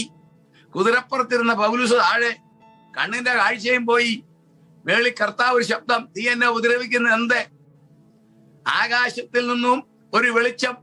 ആ വെളിച്ചത്തിന്റെ ആഘാതം കണ്ടോ? കുതിരപ്പുറത്ത് സഞ്ചരിച്ചുകൊണ്ടിരുന്ന ആള് താഴെ. തീർന്നില്ല, നിന്റെ കണ്ണിന്റെ കാഴ്ച പോയി. Praise the Lord. കർത്താവുണ്ട്. അപ്പോൾ ദൈവത്തിന്റെ ശക്തിയും അന്നത്തെ പ്രത്യേക ആകാശത്ത് നോക്കി. അന്ന് കർത്താവ് ഇത് പറയുമ്പം ആകാശത്ത് നിങ്ങോട്ട് കേബിളൊന്നും വലിച്ചിട്ടില്ല. തന്റെ ശക്തിയാൽ ആകാശത്തിൽ മറ്റൊരു ഭയങ്കര ഹൈ വോൾട്ടേജ് പവർ ഉണ്ടായി. എങ്കിൽ പുതിയ ആകാശത്തിലേക്ക് വരുമ്പോൾ കർത്താവ് സൃഷ്ടിക്കുന്ന സഹസ്രാബ്ദ ആഴ്ചയിലെ ആകാശത്തിൽ ഉണ്ടാകുന്ന പവർ ഉണ്ടാകും. ആ പവർ ഈ ഭൂമിയിൽ ഏതെല്ലാം സ്ഥലങ്ങളിൽ എങ്ങനെയെല്ലാം കൊടുക്കണം എന്ന് തീരുമാനിക്കുന്നവരാ നിങ്ങളും ഞാനും. Pastor P V. മാത്യുവും പാസ്റ്റർ എം. വർഗീസും പാസ്റ്റർ ആൻഡ്രൂസ് പാസ്റ്ററും എന്നെ കേൾക്കുന്ന സഹോദരന്മാരെ സഹോദരിമാരെ, നമ്മളുടെ ചുമതല ഏതാണ്? ഈ ലോകത്തിൽ മുഴുവൻ ആകാശത്തിലെ ആ പ്രത്യേക വൈദ്യുതി, ആ പ്രത്യേക വെളിച്ചം പ്രകാശിപ്പിക്കത്തക്കവണ്ണം സ്വർഗം നമുക്ക് കൃപ ചെയ്യും. അതിന്റെ മുന്നോടിയാണ് അന്ന് നമ്മൾ കണ്ടത്. ആകാശത്തിൽ ഒരു വലിയ വെളിച്ചം എന്നല്ലേ കണ്ടത്? അവിടെ ഇടിയോ മിന്നലോ ഉണ്ടായതായിട്ട് ബൈബിളിൽ വാക്യമില്ല. അല്ലെങ്കിൽ ഒരു കൊള്ളിയാനുണ്ടായി, ഒരു ഇടിവെട്ടിയെന്നൊന്നുമില്ല. ഒരു വലിയ വെളിച്ചം. അതിന്റെ അർത്ഥം ആകാശത്തിൽ ദൈവത്തിന് 2 മേഘങ്ങൾ തമ്മിൽ കൂട്ടിയുരുമുമ്പോൾ വൈദ്യുതി സംഘടിപ്പിക്കാമെങ്കിൽ പുതിയ ആ നവീനമായ തേജസ്സുള്ള ആകാശത്തിൽ ആ ബലം ഉണ്ടായിരിക്കും. അതായിരിക്കും അന്നത്തെ പ്രകാശം എല്ലാ കാര്യങ്ങൾക്കും. Price the Lord. ദൈവമക്കളുടെ ചുമതലകളോട് ഓർത്തുകൊള്ളുക. അടുത്തത്, അന്നില്ലാത്ത ഒരു പ്രത്യേക ഡിപ്പാർട്ട്മെന്റ് ഉണ്ട്. 1000-ാം ആണ്ട് വാഴ്ചയിൽ ഇല്ലാത്ത ഒരു ഡിപ്പാർട്ട്മെന്റ് ആണ് ഹെൽത്ത്. സ്തോത്രം. ഇന്ന് അതില്ലാതെ പറ്റത്തുമില്ല. ഇന്ന് രോഗമില്ലാത്ത ഒറ്റ വ്യക്തിയില്ല. കാര്യം തീർന്നില്ലേ? രോഗത്തിന് മെഡിക്കൽ സയൻസ് 10 കാരണം പറയുന്നുണ്ട്. അതുകൊണ്ടാ രോഗം എന്നാ. ബൈബിൾ ഒരു കാരണം വേറെയും പറയുന്നുണ്ട്. മെഡിക്കൽ സയൻസ് 10 കാരണങ്ങൾ പറയുന്നുണ്ട്. ഈ 10 കാരണങ്ങൾ വന്നില്ല. വേദപുസ്തകം പറയുന്നൊരു കാരണമുണ്ട്, അത് വന്നില്ല. സ്തോത്രം. മെഡിക്കൽ സയൻസ് പറയുന്ന 10 കാരണങ്ങൾ എന്താണ്? 1, പാരമ്പര്യം. Cardiac arrest, cancer, blood sugar, ഇതൊക്കെ പാരമ്പര്യമാ, ഹെറിഡിറ്ററി. 2, mental stress. രോഗം വരുന്നില്ലേ? ജോലിയിലും ശുശ്രൂഷയിലും ഒക്കെ മെന്റൽ സ്ട്രെസ് വന്നു കഴിയുമ്പം അത് ആദ്യമേ മുഖത്ത് കാണാം. കണ്ണിനടിയിലോട്ട് നോക്കിയാൽ മതി. Praise the Lord. ഇല്ലേ? പിന്നെ മുഖത്തെല്ലാം കാണാം. മെന്റൽ സ്ട്രെസ് രോഗികളാക്കുന്നു. 3, ബൈ ബർത്ത്. ജന്മനാൽ പലരും രോഗികളാകുന്നു. 4, ഫംഗസ് വൈറസ് അഥവാ രോഗാണുക്കൾ. ഈ COVID-19 ഒക്കെ തകർന്ന് പടുത്തില്ലേ? സിക്ക വൈറസ്, ഇതെല്ലാം രോഗാണുക്കൾ രോഗം പരത്തുന്നു. 5-ാമത്തെ കാര്യം, പ്രൈസ് ദി ലോർഡ്, കെമിക്കൽ, വിഷം, ആവശ്യമില്ലാത്ത ഭക്ഷണങ്ങൾ. Price the Lord. 6-ാമത്തെ കാര്യം, ന്യൂട്രീഷൻ കുറയുമ്പോൾ രോഗം വരുന്നു. വൈറ്റമിൻ കുറയുമ്പോൾ രോഗം വരുന്നു. 7-ാമത്തത്, അത്യധ്വാനം, ഹെവി ലേബർ. കഴിവിനും പ്രായത്തിനും ആരോഗ്യത്തിനും അപ്പുറത്തെ നിവൃത്തിയില്ലാതെ കാശുണ്ടാക്കാനും നിർബന്ധത്താലും അത്യധ്വാനം ചെയ്യും. നിവൃത്തിയില്ലാതെ ജോലി ചെയ്യും. പിന്നെ പണത്തിനുള്ള ആഗ്രഹത്തിൽ അത്യധ്വാനം ചെയ്യും. 12 മണിക്കൂർ ജോലിക്ക് വരും, 16 ചെയ്യും. Price the Lord. മനുഷ്യന്റെ ക്യാരക്ടറാണത്. അത്യധ്വാനം രോഗിയാക്കുന്നു. 8-ാമത്തെ കാര്യം, ആക്സിഡന്റിൽ രോഗമുണ്ടാകുന്നു, അപകട നിമിത്തം രോഗമുണ്ടാകുന്നു. 9, വാർദ്ധക്യം രോഗത്തിന്റെ ഒരു കാരണമാണ്. സ്തോത്രം. അതല്ലേ പാട്ടുകാരൻ പാടുന്ന, യൗവന ദശ കഴിഞ്ഞ് വാർദ്ധക്യം വന്നിടുമ്പം കുരിഞ്ഞിട് ശരീരം ജീവഭാരത്ത്. എന്താ? ഇമ്മ്യൂണിറ്റി പതുക്കെ കുറയുന്നു. Praise the Lord. ഇങ്ങനെയുള്ള കാരണങ്ങൾ. Praise the Lord. 10, weather change. ഇപ്പൊ നമുക്കെല്ലാം ചെറിയ അസുഖം വരും. കാരണം ഇവിടെ സീസൺ മാറാൻ പോവുക. ഈ 10 കാരണങ്ങളാണ് രോഗത്തിന് കാരണം. വേദപുസ്തകം ഒരു കാരണം കൂടെ പറയുന്നുണ്ട്, പാപനിമിത്ത രോഗം. ഈ 11 കാരണങ്ങളും അന്ന് ഭൂമിയിൽ കാണത്തില്ല. 11 കാരണങ്ങൾ വന്നു. നമുക്കല്ലത് ബാധകം. അന്ന് ലോകത്തിൽ 1000 ആണ്ടിലേക്ക് പ്രവേശിപ്പിക്കുന്ന രക്ഷിത ഗണമെന്ന് പറയുന്ന ജാതികൾ, കർത്താവ് ന്യായം വിധിച്ച് പ്രവേശിപ്പിക്കുന്നവരുണ്ടല്ലോ, അവർ അനേകരുണ്ട്. മഹോപദ്രവത്തിന്റെ അവസാനം ഈ ലോകത്തിൽ ജീവനോടെ ശേഷിച്ചിരുന്നവരിൽ യഹൂദനെയോ അന്നത്തെ ഒരു ക്രൈസ്തവനെയോ ഏതെങ്കിലും വിധത്തിൽ ഹെൽപ്പ് ചെയ്ത വ്യക്തികളെ മുഴുവൻ കർത്താവ് 1000 ആണ്ടിൽ പ്രവേശിപ്പിക്കുന്നതായിട്ട് നമ്മളെ കഴിഞ്ഞ ദിവസം ചിന്തിച്ച ഒരു ഗുഡ് എൻട്രി. ലോകസ്ഥാപനം മുതൽ നിങ്ങൾക്കായി ഒരുക്കിയ രാജ്യം, നിത്യതയല്ല, അത് ഞാൻ പറഞ്ഞതാണ്, നോട്ട് ഇറ്റേർണിറ്റി. ആ രാജ്യത്തിൽ പ്രവേശിപ്പിക്കുന്നു. അവരുടെ കാര്യമാ, അവർക്ക് രോഗം വരത്തില്ല. യെശയ്യാ പ്രവചനം 33:24 ഒന്ന് വായിക്കാമോ? യെശയ്യാ പ്രവചനം 33:24. എനിക്ക് ദീനമെന്ന് യാതൊരു നിവാസിയും പറയുകയില്ല. ഇന്ന് എനിക്ക് രോഗമെന്ന് എല്ലാരും പറയത്തുള്ളൂ, അല്ലേ? ഇന്ന് എനിക്ക് രോഗമില്ലെന്ന് പറയാൻ 1% ആള് ലോകത്തിൽ ഇല്ലെന്നാണ് കണക്ക്. പല കൊച്ചു കുഞ്ഞുങ്ങളുണ്ട്, അവരും പറയും മുട്ടുവേദനയെന്ന്. അന്ന് നോക്കിക്കേ, എനിക്ക് രോഗമെന്ന് അപ്പൊ ഡോക്ടറോ മെഡിക്കൽ സ്റ്റാഫോ മെഡിക്കൽ കോളേജോ ഹോസ്പിറ്റലോ ഇല്ലാത്ത ഒരു ലോകം, ക്ലിനിക്ക് ഇല്ലാത്ത ഒരു ലോകം സങ്കല്പിച്ച് നോക്കിക്കേ. മെഡിക്കൽ കോളേജും ഹോസ്പിറ്റലിൽ ക്ലിനിക്കും മെഡിക്കൽ സ്റ്റാഫും ടെലസ്കോപ്പും ഈ ഇംപ്ലിമെന്റ്സ് ഒന്നും ഇല്ലാത്ത ഒരു ലോകം. Price the Lord. എനിക്ക് ദീനമെന്നാരും പറയത്തില്ല. സ്തോത്രം. എന്നാൽ അവിടെ ഒരു വലിയ അത്ഭുതം നടക്കാൻ പോവുകയാണ്. അതുകൂടെ ശ്രദ്ധിച്ചുകൊള്ളുക ദൈവമക്കളെ. അത് ഓർത്ത് നമ്മൾ ദൈവത്തെ സ്തുതിക്കണം. 35:5-6 ഒന്ന് വായിച്ചേ. അന്ന് കുരുടന്മാരുടെ കണ്ണ് തുറന്നു വരും, ചെകിടന്മാരുടെ ചെവി അടഞ്ഞിരിക്കുകയുമില്ല. അന്ന് മുടന്തരും മാനിനെ പോലെ ചാടും. എന്താ നോക്കിക്കേ, അന്ന് ചെകിടന്മാരുടെ കാത് തുറന്നു വരും. പിന്നെ ഒന്നുകൂടെ വായിച്ചേ. ചെവി അടഞ്ഞിരിക്കുകയുമില്ല. എന്താ സംഭവം? തുറന്നു വരും. 1000 ആണ്ട് വായിച്ച രോഗമില്ല. പിന്നെ എങ്ങനെ ചെകിടന്മാരുടെ ചെവി തുറക്കും? എങ്ങനെ മുടന്തൻ ചാടും? നമ്മളെ പാടുകയല്ലേ, മുടന്തൻ ചാടും. അന്ന് എങ്ങനെയാണ് ഇത് സംഭവിക്കുന്നത്? Price the Lord. ഞാനത് ഓർത്ത് ദൈവത്തെ സ്തുതിക്കുന്നു. എന്താണ് സംഭവം? 1000 ആണ്ടിൽ പ്രവേശിപ്പിക്കുന്ന ലോക ജാതികളിൽ ഒരു നല്ല ഭാഗം അംഗവൈകല്യം സംഭവിച്ചവരായിരിക്കും. യുദ്ധം, യേശുക്രിസ്തുവിന്റെ ആ താണ്ഡവം, സ്വർഗത്തിൽ നയിച്ച കോപത്തിന്റെ നടപടികൾ, ഇത് നിമിത്തം അംഗഭംഗം സംഭവിച്ചവർ ധാരാളം പേര് കാണും. അന്നത്തെ കലാപത്തിൽ അംഗഭംഗം സംഭവിച്ച രോഗികളായവർ, അന്ന് സ്വതവേ രോഗമുണ്ടായിരുന്നവർ, ഇന്നത്തെ പോലെ ബ്ലഡ് ഷുഗറോ ഡയബറ്റിക്കോ അല്ലെങ്കിൽ BP ഒക്കെ ഉണ്ടായിരുന്നവരുണ്ടെന്ന്. അല്ലാതെ ഇന്നത്തെ സിസ്റ്റം അല്ലേ ലോകം ഏറ്റവും വേഗം സംഭവിക്കാൻ പോവുക. യഹൂദനെ സഹായിച്ചു എന്നുള്ള പേരിൽ ഗുഡ് എൻട്രിയാ. ഇവര് പക്ഷേ ഇതിലൊരു നല്ല വിഭാഗം കേറുന്നത് ഈ രോഗത്തോടു കൂടിയാ, സൗഖ്യമാക്കിയിട്ടല്ല കയറ്റുന്നത്. 1000 ആണ്ട് വാഴ്ച എന്ന് പറഞ്ഞാൽ ഹർമഗദോൻ യുദ്ധം കഴിഞ്ഞാൽ ഉടൻ കർത്താവിന്റെ ഭരണമാ. യേശു രാജാവായിട്ട് വന്നു കഴിഞ്ഞു. നമ്മൾ ഇറങ്ങി ഹർമഗദോൻ യുദ്ധത്തിൽ, നമ്മൾ ഒലിവുമലയിൽ വന്നിറങ്ങി. നമ്മൾ ഹർമഗദോൻ യുദ്ധത്തിൽ ഹർമഗദോൻ ചെയ്തു. അത് കഴിഞ്ഞ് തിരിച്ചൊന്നും പോകുന്നില്ല. യേശുവിന്റെ രാജ്യമാ. ഈ രോഗികളെല്ലാം പ്രവേശിക്കും. ദൈവമക്കളെ, ഇവർക്ക് എങ്ങനെ സൗഖ്യം കിട്ടും? അന്ന് ഒന്നുകൂടെ വായിച്ച ജോർട്ടി ബ്രദർ ആ വാക്യം 35:5. 35:5 ശരിയാവും. അന്ന് കുരുടന്മാരുടെ കണ്ണ് തുറന്നു വരും, ചെകിടന്മാരുടെ ചെവി അടഞ്ഞിരിക്കുകയുമില്ല. ആ വാക്ക് നിങ്ങൾ ശ്രദ്ധിക്കണേ പ്രിയമുള്ള. ഒരു ആക്ഷൻ അവിടെ കേൾക്കുന്നത്. കുരുടന്മാരുടെ കണ്ണ് തുറന്നു വരും. അവിടെ ഒരു ആക്ഷൻ നടക്കുമെന്ന്. അപ്പൊ രോഗം, അന്ന് ഒരു കൈയില്ലാത്ത ഒരാളുണ്ട്, ആ ആളിന് കൈ ലഭിക്കും. ഒരു കാല് നഷ്ടപ്പെട്ടു ആക്സിഡന്റിൽ, അല്ലെ യുദ്ധത്തിൽ, അല്ലെ കലാപത്തിൽ, കാല് ലഭിക്കും. കണ്ടോ, കുരുടന്മാരുടെ കണ്ണ് തുറന്നു വരും. തിരുവചനത്തിൽ വ്യക്തമായ സൂചനയുണ്ട്. അപ്പോസ്തലനായ പത്രോസ് ദേവാലയത്തിൽ പോയപ്പോൾ നമുക്കറിയാം മുടന്തനെ സൗഖ്യമാക്കി. സാധാരണ ശരീരമുള്ള അപ്പോസ്തലനായ പത്രോസ്, നമ്മെ പോലെ തന്നെയുള്ള ശരീരം. ആ പത്രോസ് 5:15 ഒന്ന് വായിച്ചേ. 5:15 കുട്ടികളെ പുറത്തു കൊണ്ടുവന്ന് പത്രോസ് കടന്നു പോകുമ്പോൾ അവന്റെ നിഴലെങ്കിലും അവരിൽ വല്ലവരുടെ മേലും വീഴേണ്ടതിന് വീതികളിൽ വിരിപ്പിന്മേലും കിടക്കമേലും കിടത്തും. നോക്കിക്കേ, ജനത്തിന് മനസ്സിലായി പത്രോസിന്റെ മേൽ ഹീലിംഗ് പവർ ഉണ്ടെന്ന്. പത്രോസ് സ്പർശിക്ക പോലും വേണ്ട. പത്രോസ് പോകുന്ന വഴി നോക്കിയിട്ട് വഴികളിലും വഴി. ഇതിൽ ദൈവമക്കളെ എത്ര നല്ല സൂചനകൾ നമ്മൾ ആത്മാവിൽ പഠിച്ചാലേ മനസ്സിലാകത്തുള്ളൂ. പത്രോസ് ആലയത്തിലൊക്കെ പോകുമ്പോൾ ആ സ്ഥലം നോക്കി രോഗികളെ കൊണ്ടും സൈഡിൽ കിടത്തും. എന്താ? പത്രോസിന്റെ 1 വായിച്ച് 5:15. പത്രോസിന്റെ 5:15. അപ്പോസ്തല പ്രവൃത്തി 5:15. രോഗികളെ പുറത്തു കൊണ്ടുവന്ന് പത്രോസ് കടന്നു പോകുമ്പോൾ അവന്റെ നിഴലെങ്കിലും അവന്റെ നിഴൽ വീണാൽ, ഷെയ്ഡ് അടിച്ചാൽ സൗഖ്യം. ആമേൻ.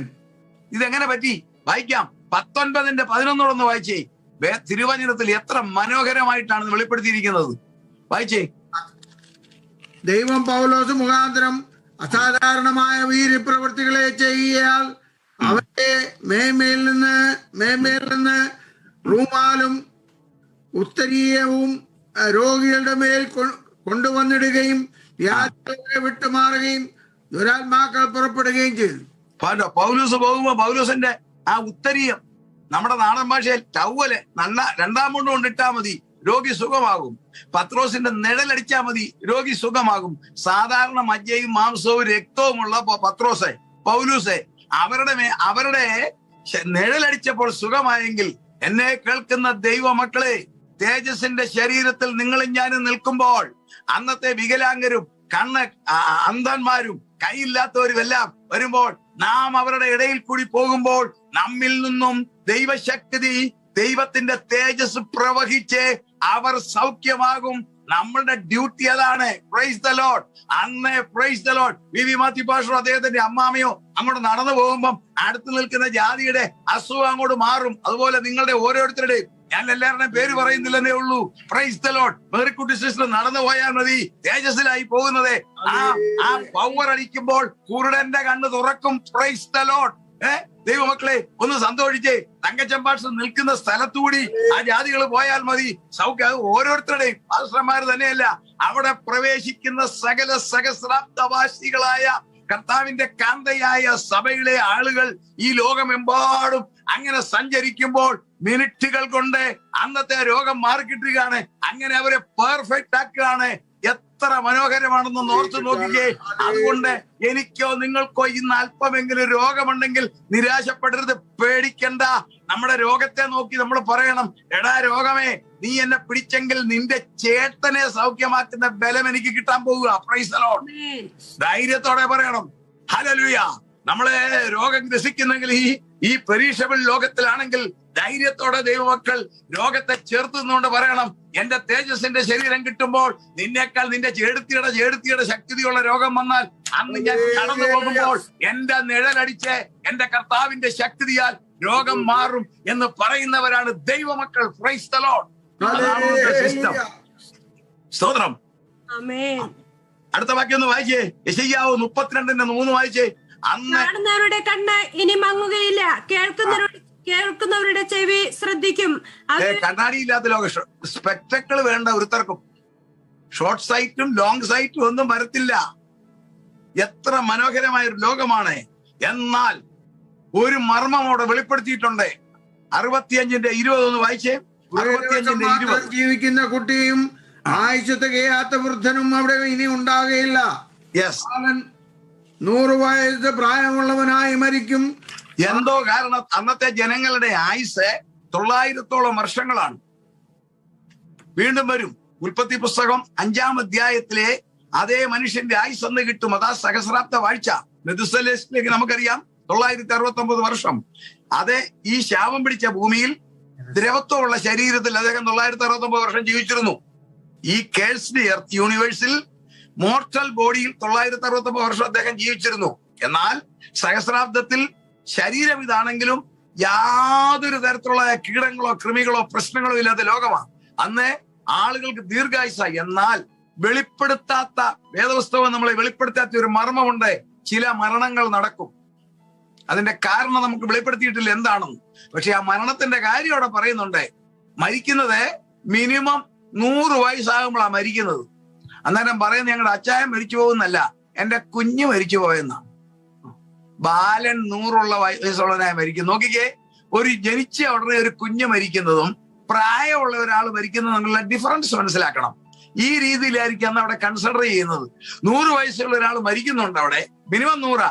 അന്നേരം പറയുന്നതിനാ ഒരു ദിവസം പ്രായ ഒരു കുഞ്ഞ് മരിക്കുന്ന ലാഘവത്തിൽ പറയുമെന്ന, എന്തുകൊണ്ട് മരിക്കുമെന്ന് വെളിപ്പെടുത്തിയിട്ടില്ല. അത് നമുക്ക് നമ്മുടെ ബുദ്ധിക്ക് അപ്പുറത്തുള്ള കാര്യമാണ്. അത് സ്വർഗത്തിൽ ചെല്ലുവാൻ ഞാൻ പുറകെ പറയാം, അന്നേരം അത് വെളിപ്പെടുത്തും. Price the Lord. അടുത്തത് ഏറ്റവും പ്രധാനപ്പെട്ട കാര്യം, അവിടെ പോലീസ് ഡിപ്പാർട്ട്മെന്റ് ഇല്ല, ഹെൽത്ത് ഡിപ്പാർട്ട്മെന്റ് ഇല്ല, രാജ്യത്തെ മിലിറ്ററി ഇല്ല. ഇനി ഏറ്റവും മനോഹരമായ ഒരു കാര്യം, ഒരൊറ്റ വിഗ്രഹം ആ ലോകത്തിൽ കാണത്തില്ല. ദൈവം നമ്പുരാന്റെ ഏറ്റവും നിശ്ചിതമല്ലേ? പുറപ്പാട് പുസ്തകം 20:4 ഒന്ന് വായിച്ചേ. പുറപ്പാട് 20:4. പുറപ്പാട് 20:4. ഒരു വിഗ്രഹം ഉണ്ടാക്കരുത്, ഒരു വിഗ്രഹം ഉണ്ടാക്കരുത്. ഇസ്രായേൽ മക്കൾക്ക് കൊടുത്ത കൽപ്പനയാ. ഇന്ന് ലോകം മുഴുവൻ, വീടുകൾ മുഴുവൻ വിവിധ വിഗ്രഹങ്ങൾ കൊണ്ട് നിറഞ്ഞിരിക്കുകയാണ്. വിഗ്രഹമില്ലാത്ത സ്ഥലങ്ങളില്ലെന്ന് നമുക്ക് പറയാം. ക്രൈസ്തവ സഭകൾക്കകത്തും വിഗ്രഹമില്ലേ? വിഗ്രഹങ്ങൾ കൊണ്ട് നിറഞ്ഞു. വിഗ്രഹങ്ങൾ വർദ്ധിക്കുമ്പോൾ ക്ലാപ്പ് ചെയ്യുന്നത് സാത്താനാ. അവന്റെ ഇമേജ് ആണ് വിഗ്രഹം. വിഗ്രഹം അവന്റെ ഇമേജ്. അതാണ് അവൻ മൃഗത്തിന്റെ പ്രതിമ സംസാരിക്കാൻ പറയും. നമ്മൾ ചിന്തിച്ചിട്ടുള്ളതാ. വിഗ്രഹം എന്ന് പറയുന്നത് സാത്താന് സന്തോഷമുള്ളതാ. അതുകൊണ്ടാണ് പറഞ്ഞത് യാതൊന്നിന്റെ പ്രതിമ അരുത്. ഇന്ന് ലോകത്തിൽ മുഴുവൻ എല്ലാ ക്രൈസ്തവ വിഭാഗത്തിലും അക്രൈസ്തവ വിഭാഗത്തിലും എല്ലാം വിഗ്രഹങ്ങൾ പല പേരിൽ, പലതരത്തിൽ, ദൈവങ്ങളായിട്ട്, അല്ലെങ്കിൽ ആരാധ്യ വസ്തുക്കളായിട്ട്, പൂജാ വസ്തുക്കളായിട്ട് വീടുകളിലും എല്ലാം വിഗ്രഹങ്ങളുണ്ട്. ആ വിഗ്രഹം, ഒറ്റ വിഗ്രഹം സഹസ്രാബ്ദത്തിൽ കാണത്തില്ല. വായിക്കാം. യെശയ്യാപ്രവചനം 2:21 ഒന്ന് വായിച്ചേ. യെശയ്യാപ്രവചനം 2:21. യഹോവ ഭൂമി നടുക്കുവാൻ എഴുന്നേൽക്കുമ്പോൾ അവന്റെ ഭയങ്കരത്വ നിമിത്തവും അവന്റെ മഹിമയുടെ പ്രഭ നിമിത്തവും പാറകളുടെ ഗഹൂരങ്ങളും പൊട്ടിയ പാറകളുടെ വിള്ളലുകളും കടക്കേണ്ടതിന് 17:7 വായിച്ചേ. 17:7.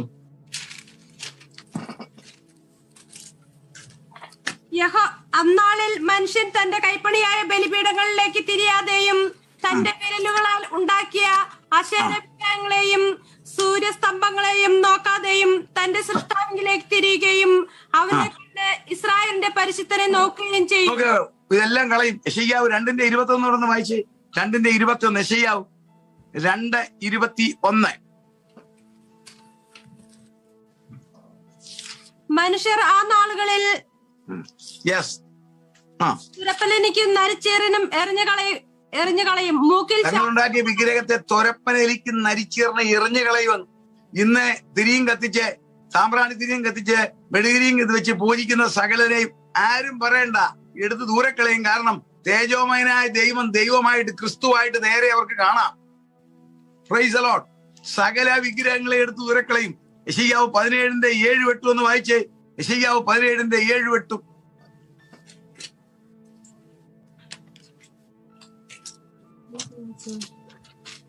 അന്നാളിൽ മനുഷ്യൻ തന്റെ കൈപ്പണിയായ ബലിപീഠങ്ങളിലേക്ക് തിരിയാതെയും തന്റെ വിരലുകളാൽ ഉണ്ടാക്കിയ അശേര വിഗ്രഹങ്ങളെയും സൂര്യസ്തംഭങ്ങളെയും നോക്കാതെയും തന്റെ സൃഷ്ടാവിലേക്ക് തിരിയുകയും അവന്റെ കണ്ണ് ഇസ്രായേലിന്റെ പരിശുദ്ധനെ നോക്കുകയും ചെയ്യും. കണ്ട, ഇസ്രായേലിന്റെ പരിശുദ്ധനെ മാത്രം നോക്കും. അന്നത്തെ സിസ്റ്റം പ്രത്യേക ഐസൈറ്റാ.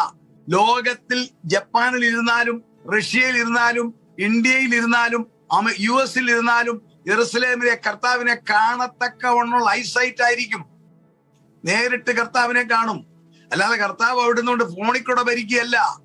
സകല ലോകവും അവന്റെ തേജസ് കാണുമെന്ന അന്നത്തെ ആളുകളുടെ ഐസൈറ്റ് കർത്താവ് മാറ്റും. ഇന്ന് എന്റെ നിങ്ങളുടെ നഗ്ന നേത്രങ്ങൾക്ക് 3.5 മൈൽ വരെ ഉള്ളൂ സാധാരണഗതിയിൽ. അല്ലെങ്കിൽ ഹബിൾ ടെലസ്കോപ്പ് വേണം. Price the Lord. നമ്മുടെ കണ്ണിന് 3.5 മൈൽ മാത്രം റേഞ്ച് ഉള്ളെങ്കിൽ അന്ന് ക്രിസ്തുവിനെ, ദൈവത്തെ നേരിട്ട് കാണും. ദൈവത്തെ നേരിട്ട് കാണുന്നുണ്ട്. സ്വാഭാവികമായിട്ട് വിഗ്രഹങ്ങളെല്ലാം എടുത്ത് കളയും. സക്കറിയാവ് 13:2. സക്കറിയാവ് 13:2. അന്നാളിൽ ഞാൻ ദേശത്തു നിന്ന് വിഗ്രഹങ്ങളുടെ പേർ ഇല്ലാതാക്കും. ദേശത്തു നിന്നും വിഗ്രഹരഹിത ലോകമായിരിക്കും. ഇനി നമ്മുടെ സമയം പോകുന്നതുകൊണ്ട് ഞാൻ കുറച്ച് കാര്യങ്ങളെ ഷോർട്ട് ചെയ്യുകയാണ്. എന്തായിരിക്കും നമ്മുടെ പ്രധാന ദൗത്യം എന്താണ്? നാം സ്വർഗത്തിൽ പോകുന്നു. 7 വർഷം അവിടെ ആയിരിക്കുമ്പോൾ അവിടെ 3 കാര്യങ്ങൾ സംഭവിക്കും. ഒന്ന്, പ്രൈസ് ദി ലോർഡ്, നാം സ്വർഗത്തിൽ ചെല്ലുമ്പോൾ സംഭവിക്കുന്നത് പെർഫെക്റ്റ് വർഷിപ്പ്. ഇന്നത്തെ നമ്മുടെ ആരാധന പൂർണ്ണമായിട്ടില്ല. വെളിപ്പാട് 4:8 8 മുതലൊന്ന് വായിച്ചേ. 4:8 മുതലൊന്ന് വായിച്ചേ. ജീവികളും ഓരോന്നിന് 6 ചിറകുള്ളതായി ചുറ്റിലും അകത്തും കണ്ണും നിറഞ്ഞിരിക്കുന്നു. ഇരിക്കുന്നവനും ഇരുന്നവനും വരുന്നവനുമായി സർവശക്തിയുള്ള കർത്താവായ ദൈവം പരിശുദ്ധൻ പരിശുദ്ധൻ പരിശുദ്ധൻ എന്ന് അവർ രാപ്പകൽ വിശ്രമം കൂടാതെ പറഞ്ഞുകൊണ്ടിരിക്കുന്നു. എന്നേക്കും ജീവിച്ചിരിക്കുന്നവനായി സിംഹാസനത്തിൽ ഇരിക്കുന്നവന് ആ ജീവികൾ മഹത്വവും ബഹുമാനവും സ്തോത്രവും കൊടുക്കുമ്പോഴൊക്കെയും 24 മൂപ്പന്മാരും സിംഹാസനത്തിൽ ഇരിക്കുന്നവന്റെ മുമ്പിൽ വീണ് എന്നേക്കും ജീവിച്ചിരിക്കുന്നവനെ. 2 ആരാധന കാണാം. ഒന്നാമത്തെ ആരാധന ദൂതന്മാർ ആരാധിക്കുമ്പോൾ നമ്മളും ചേർന്ന് ആരാധിക്കുന്നു. രണ്ടാമത്തെ ആരാധന 5:8 മുതലൊന്ന് വായിച്ചേ. സെക്കൻഡ് വർഷിപ്പ് ആരാധനയുടെ 2 ഭാഗങ്ങളുണ്ടോ സ്വർഗത്തിൽ?